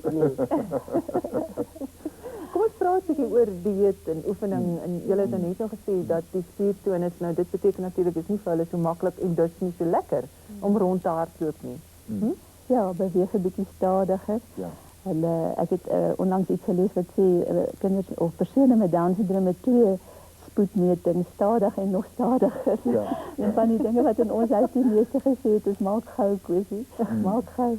Maar ons, dis iets wat jy doelbewus moet aan aandag gee, beweging en oefening. So nou dat hy ouer is, kry hy eintlik heel wat oefening. Hy ry fietswerk toe, doen sy werk op sy fiets as 'n bode. En hy gaan gym toe gereeld en hy swem en hy ons probeer maar die kosinname beperk en die oefening en aktiwiteit opsteek. Dit is maar waar vir elke mens, maar veral vir hom. Om tussen spinning te doen, energie. En het is een van mijn activiteiten wat ik al eens vind tussen mijn gewichten te gaan. By die gym? By die gym, ja. En hoe belangrijk is dit? Baie. Jy weet, ek dink 'n mens moet dit selektief doen want hulle is ook redelik slap. So mens moet versigtig wees dat jy dit altyd binne perke doen, sensitief is vir die grense, jy weet, en dit is waar arbeidsterapeute of die biokinetici dikwels baie goed kan wees om die grense te bepaal daarvan. Ja. Hoekom sê jy hulle is slap? Hulle kan homself makliker seer jou slapheid, jy weet, ons is redelik styf, maar soepelheid is miskien 'n beter woord, né? Ja, so 'n mens moet versigtig wees dat daar nie ligamentbeserings en sulke goed plaasvind. Ja. Nou dat jy dit noem, dink ek, jy weet, dit is vir my altyd die gesonde balans tussen terapie en insette wat 'n mens kry van buite en de natuurlike dinge wat jy in die gesin doen. Natuurlike aktiwiteit, goeie gesonde verstand. Ek dink jy moet nie die een oordoen of aan die ander kant dit ook nie nalaat nie. Ek dink alle hulp wat daar vir jou is in die lyn van terapie is belangrik. As jy dit egter nie kan kry nie, moet jy lees en kyk wat kan jy self doen, waar kan jy self aanvul. Ek sê altyd professionele raad is soos 'n grens wat jy trek. Dit sê vir jou wat as jy moet versigtig moet wees. Binne daai grense is dit absoluut jou eie kreatiwiteit wat jy uitleef om wat jy, hoe gaan jy volg? Maar dan veral ek dink dit moet nie so inbreuk maak op jou gesinsritme nie en die gesinsaktiwiteit. Dat dit jou oorneem. Heel wat ouers raak amper obsessief, jy weet, hulle ry van een terapeut na 'n ander en spandeer heeltemal te veel geld, partykeer bo hulle vermoë, terwyl hulle met 'n gebalanseerde benadering dieselfde effek kon hê. Korrek. Maar jy het nou net nog gepraat van die jaffels. Ja. Is daar iets van dat jy troos vind in kos? Dat as jy bietjie ontsteld is of bietjie af is, dan gaan soek jy iets lekkers? Ek het nie van het te voort, wat ek kan opzien. Ja. Maar eerstens is het een kikkerkarnapie in vlees, oliebollen, rum en rijst. Kabeljauw in vreemd die croissants, vlees met koek. En dan zit macaroni, pinsaloni, cheesepakket en arafeti. Dus de ruimte wat ons in die huis opgezet. En ons het binnen dit beruim en het is allemaal dit nou gesing voor al die kwesties. So is dit iets waarop jy altyd maar 'n oogie gehou het en van die begin af grense getrek? Ek weet nie suksesvol is altyd was nie, maar ons probeer ons bes, ja. Terwyl jy lyk glad nie sleg nie. So kom ons kyk na Kosie se oefenprogram. Ek kom al baie dikwijls al hier so met 'n vriend van my. Ek en hy sien al baie jare hier en ek sien minstens 20 liters elke dag. Maar soms, dan is het soms 20 nie, maar soms 16. Dat wel.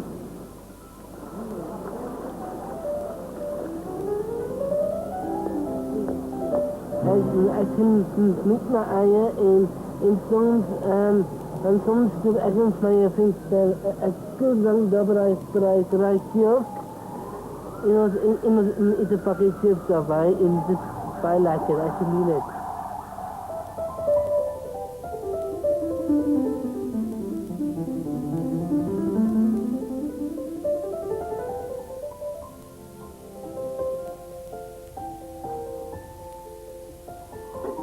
Ek is Christina, ek sorg kosie, ek kook om kosie, ek help om kos, die mooie kos, kan nie goed gryp nie, en so soet kennis, ek kan nie die sweet weet, want ek daarom, want hy gaan sit word, hy luister vir my.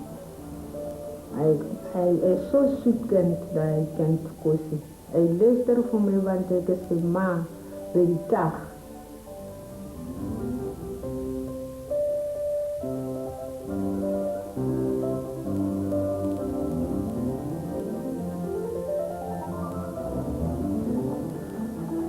Kijk nou hier, ik mag voor.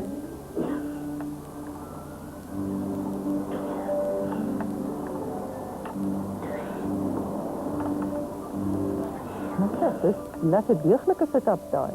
Ek is seker ek gaan dit doen.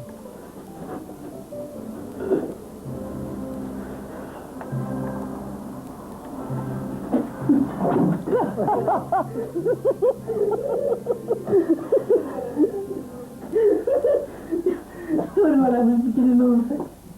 Als maal bij de hoofdjaar. Medihelp, my gesondheid, my geskenk. Dare to show your underarms, even after skin damage from shaving. New Nivea deodorant Calm and Care with provitamin B5 and witch hazel. Nivea's first deo that helps your skin recover after shaving. For underarms you dare to show. New Calm and Care deodorant from Nivea.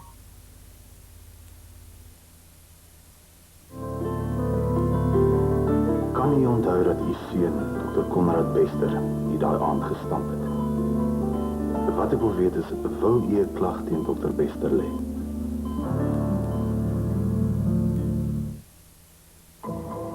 This city is full of people walking around with blinkers on nowadays. Is that when you went down and beat Robert Nichols to death? She has to go down for murder. You're supposed to be the good guy. Yeah, but the bad guys don't play by the rules. We will get home with this, won't we? Why let you down the phone? Law and Order UK, new season coming soon, Thursdays on Sony Entertainment Television Channel 113. SMS DVD na 32291. Welkom terug. Ons praat oor 'n lewe met Down-sindroom en hier by ons is Marie en Kosie Skuman wat elke dag daarmee lewe. Marie, jy glo baie vas in inklusiewe onderwys. Dat ek en Kosie was ook op gewone skole, né? Ja. Ja, ek dink so. Ek dink dit is 'n wêreldwye tendens dat meeste veral stedelike ouers wil hulle kinders met Down-sindroom in die gewone skool hê, ter wille van die normale spraakmodel, die normale omgang met hulle tydgenote en die akademiese stimulasie wat die hoofstroom bied. Ek dink ook is die heel beste voorbereiding vir lewe in die hoofstroom na skool, want 'n mens moet leer in die omgewing wat uitdagend is, wat eise stel, wat soms moeilik is, soms bo jou vuurmaakplek is, want dis die dinge wat jou aanspoor om altyd nog beter te doen.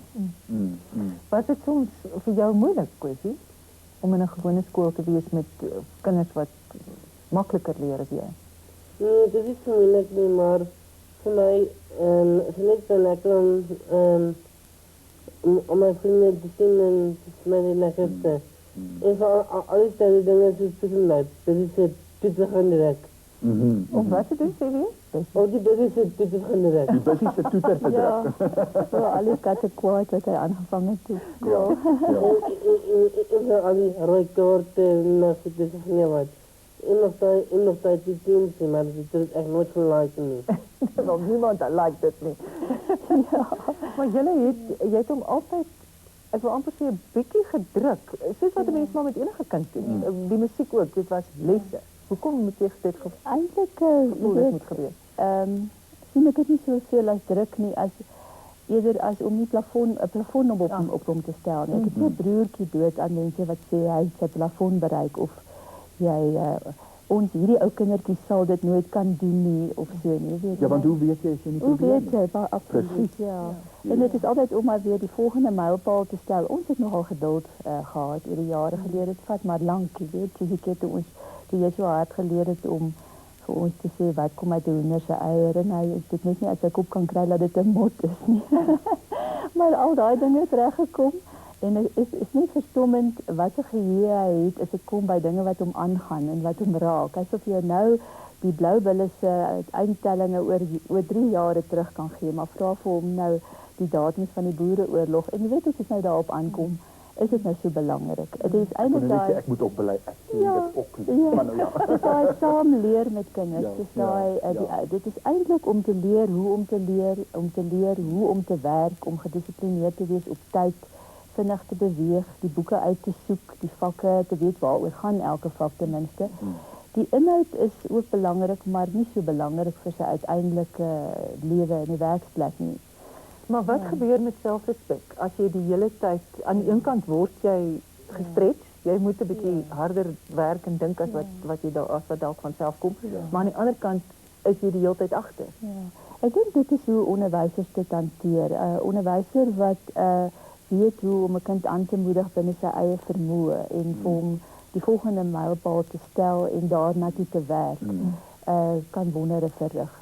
Hy het 'n paar onderwysers deur sy skoolloopbaan gehad wat soveel begrip, natuurlike begrip gehad het oor hoe om die kurrikulum vir hom aan te pas. En dit was nie 'n kwessie van vreeslike opleiding wat hulle gehad het nie. Hulle het eintlik goeie gesonde verstand aan die dag gelê en hulle het hulle eie vak geken met dit dat hulle dat hulle kon eintlik al uithaal wat die belangrikste is vir hom as sulks. Jy weet, ek bedoel hy gaan nie 'n kwantumfisikus word nie, maar hy hoeveel mense gaan dit in elk geval word. Daar's heel wat kinders in die skool wat ook nie die hoogste sport gaan bereik nie, maar daar is 'n plek vir almal en van elkeen moet jy die hoogste verwag.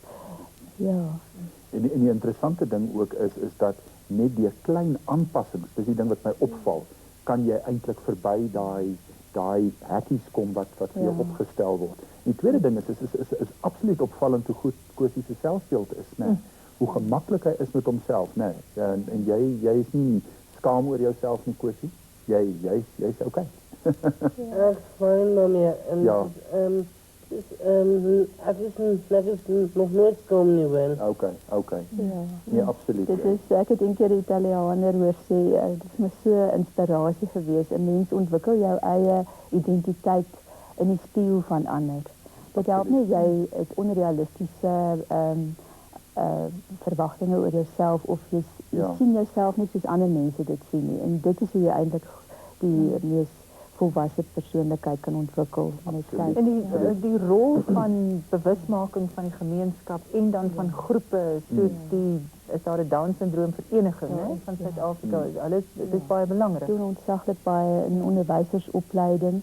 Ook ons onderwysdepartement doen nou heel wat werk om elke onderwyser op te lei hoe om inklusiewe onderwys deel te maak van hulle algemene onderrig. Maar hulle het ook vir jou lekker goed laat doen, né, Kosie? Vertel my van die polisiekongres en al daai goed wat jy saam met hulle gedoen het. Nou, allerlei speeches om vir hulle te kan praat, maar ek is nie erg bang dat die polisie my gaan arresteer nie. Wat het jy vir die polisie gesê, Kosie? Wat het jy vir hulle gaan vertel? Ek het hulle vertel van al my lewens, wat ek op my toespraak gehad het, dan kan ek 'n bietjie meer kan sê wat ek kon gebruik. Wat het al gebeur? Sy skoollewe, sy werkslewe en so aan. Wat is die doel van die interaksie daar? Dit was maar met die nasionale Down-sindroom dag het die polisie die Down-sindroom vereniging uitgenooi.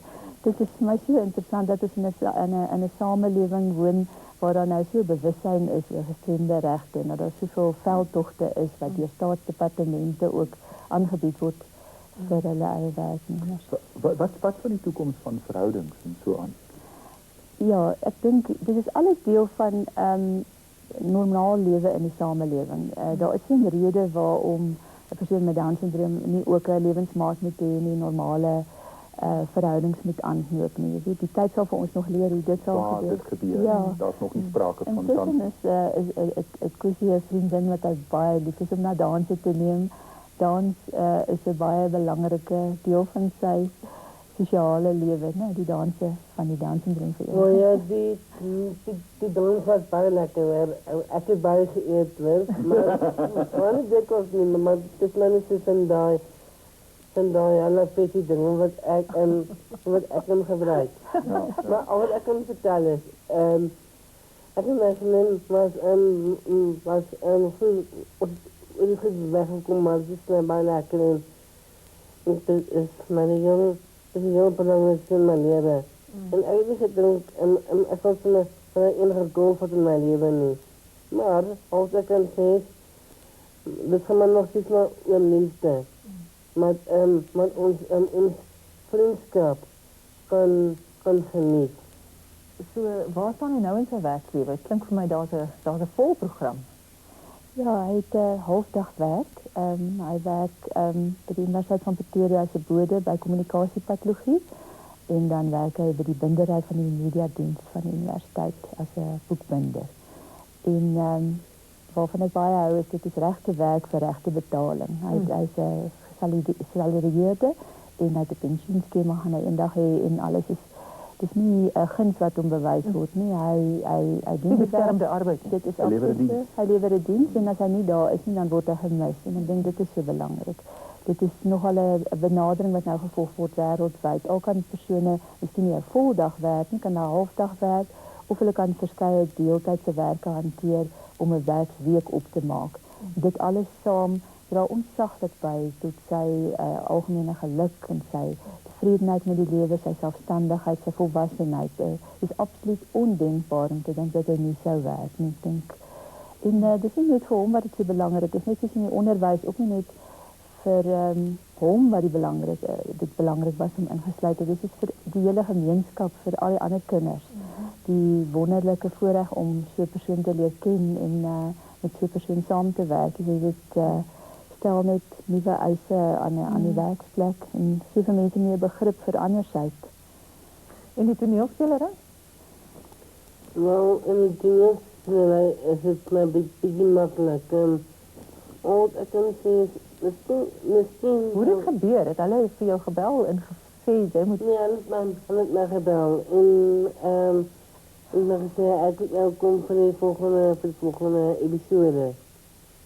Die stuur hulle nou sy teksvorm en dan leer hy dit.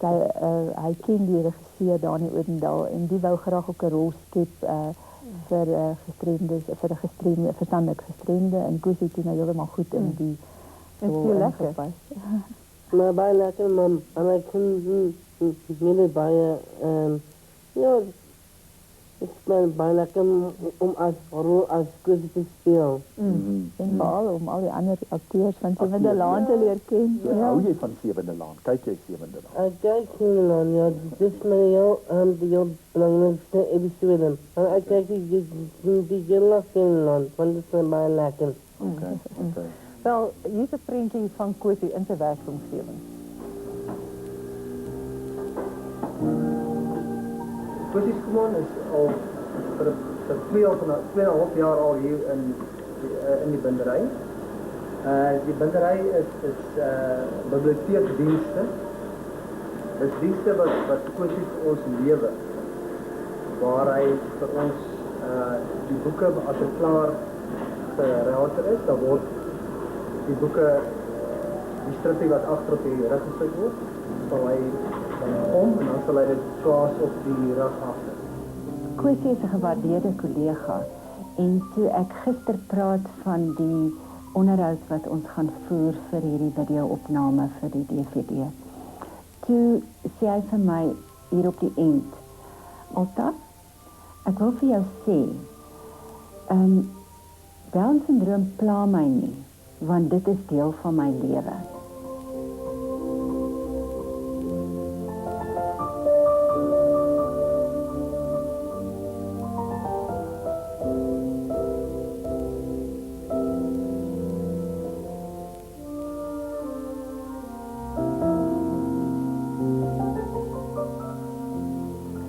Kosie, wat sal jy vir iemand anders wat Down-syndroom het? Sê nou maar jy ontmoet nou 'n kind van 14, 15 en hy sê vir jou, nee maar, hoe is jou lewe en wat kan hy verwag? Wat sal jy vir hom sê? As ek vir hom sê, moet ek sê dat het is veel moeilijkheid is dat ek omtrent 15 of 14, maar het is beetje veel voor mij, weet je. En met samen dat hij altijd alles gelukkig is. En dat is moeilijk? En dit is bijna moeilijk voor mij. Je kan zeker altijd een beetje meer stimuleren. Dus als mensen te veel praten van, dan raken mensen een beetje van onstelligheid en... So jy wil eintlik net aangaan met jou lewe en nie aanhoudend dink daaroor dat jy het nou spesifiek Down-syndroom. Ja, want ek het nou spesifiek Down-syndroom in my lewe. En dit is nie my in het diploma nie, waaraf nie, weet. En die ding is, ek het soms my ma gesê dat ons altyd een beetje meer stimuleer kan doen wat een mens kan. Marien, jou boodskap aan ander ouers? Ek dink ek sou graag aan ouers wou oordra dat daar verskillende kante is aan die lewe met 'n persoon met Down-syndroom. Daar's baie vreugde, daar's kommer aan die een kant, dit wil mens nie ontken nie. Mens bekommer jou maar oor die langtermyn en mens is besorgd oor die feit dat hy soms eensaam is en geïsoleerd in die samelewing op 'n manier. En aan die ander kant is daar tog ook weer die goeie dinge van sy lewe. Jy weet dat hy vriendskappe het, dat hy met baie mense vriendskappe sluit, taamlik hegte vriendskappe, en dat elke mens met wie hy in die lewe saamkom, iets by hom leer en verryk word deur die samesyn met hom. Dit wil sê, ek dink dat 'n mens jou moet oopstel vir alles wat 'n lewe met 'n persoon met Down syndroom vir jou bied. Hoe dit jou lewe kan verryk, hoe dit jou al die humor wat jy kan beleef saam met 'n persoon, en jy moet nie vaskyk aan die probleme nie, want die moontlikhede is net soveel as vir enige ander persoon. Absoluut, ja. Vreeslik dankie dat julle vanaand by ons gekuier het. Julle is regtig rolmodelle vir ons almal. So, ons waardeer julle tyd en julle inset. Dankie. Onthou om Medihelp se webwerf www.medihelp.co.za te besoek en te kyk waar hulle reeks DVD's Living With te kry is. Dit gaan oor dieselfde onderwerpe wat ons die afgelope 3 maande hier bespreek het. En vanaand was dan ook die laaste een van daai gesprekke. So Franco, ek moet vir jou ook sê dankie. Ons het kollegas geword. Dit was baie lekker. Lekker gesels, ja. Oor moeilike dinge. Ja. Maar altyd positief geëindig. Dit is inderdaad, daar is 'n lewe met. 'n Lewe met. En 'n lewe verby en 'n lewe bo-oor. Ja. Dankie ook dat julle elke week by ons aangesluit het. En vir die van julle wat in eie kring met hierdie probleme leef, baie voorspoed. Totsiens.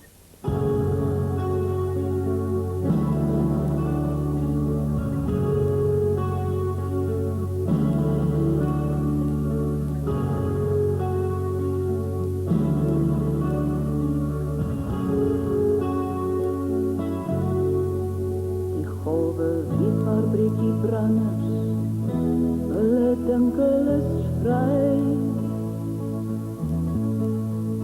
Die wolke wendel in die hemel maar op die winde motorry.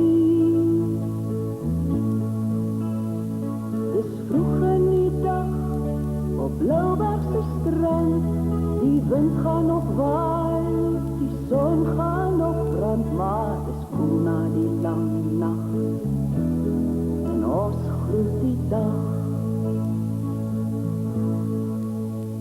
Goeiemôre my sonskyn, goeiemôre my kind. Kom ons draf langs die straat, kom ons ry op die wind.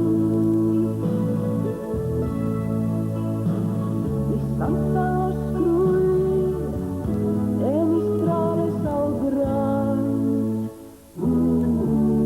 Maar dis vroeg in die dag op Blauwbergse strand.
Liquid cover gets you up to 10 independent insurance quotes. SMS cover to 34007 and we'll help you choose the right quote. Glitterati in samewerking met Rapport span saam met die vervaardigers van Susanna van Bouillon om 'n Leef jou droom kompetisie aan te bied. Julle kan een van 4 drome kies: 'n professionele sangopname deur Select Musiek, 'n oormaaksessie deur Abroy Schlein, 'n rit in 'n renmotor geborg deur Subaru en SA Racing, 'n familiefotoalbum geborg deur Fuji. SMS jou droom, jou naam en kontaknommer na 33670. Onthou SMS'e kos R50 en gratis om nie te tel nie. Kyk of vir details op ons webtuiste www.kyknet.co.za en klik op Glitterati. My taal groot geworden, zonder schiet my gevoel tekort, mijn lippen op een klank vervat, die melodie van al voor de sky.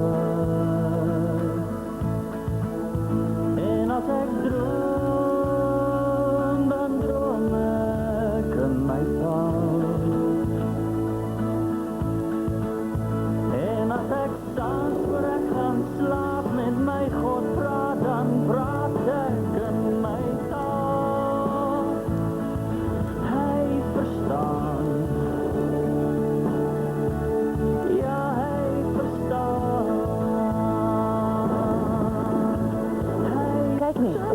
waar ek wil wees.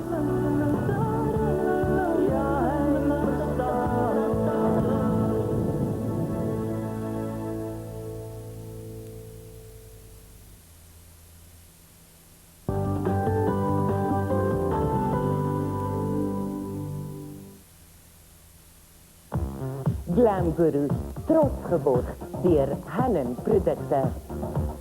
Mooi weer wat nog nooit so maklik nie.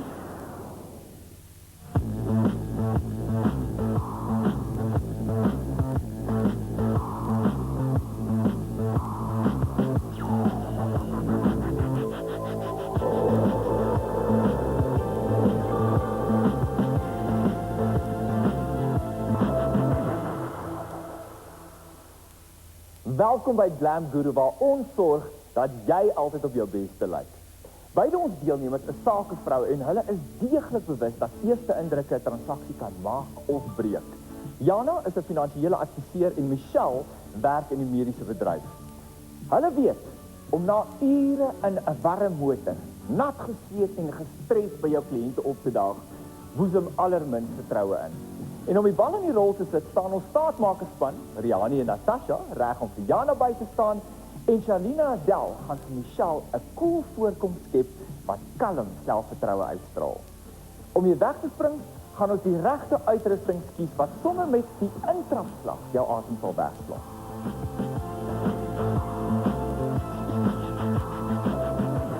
Jana, jy werk op 'n kommissie.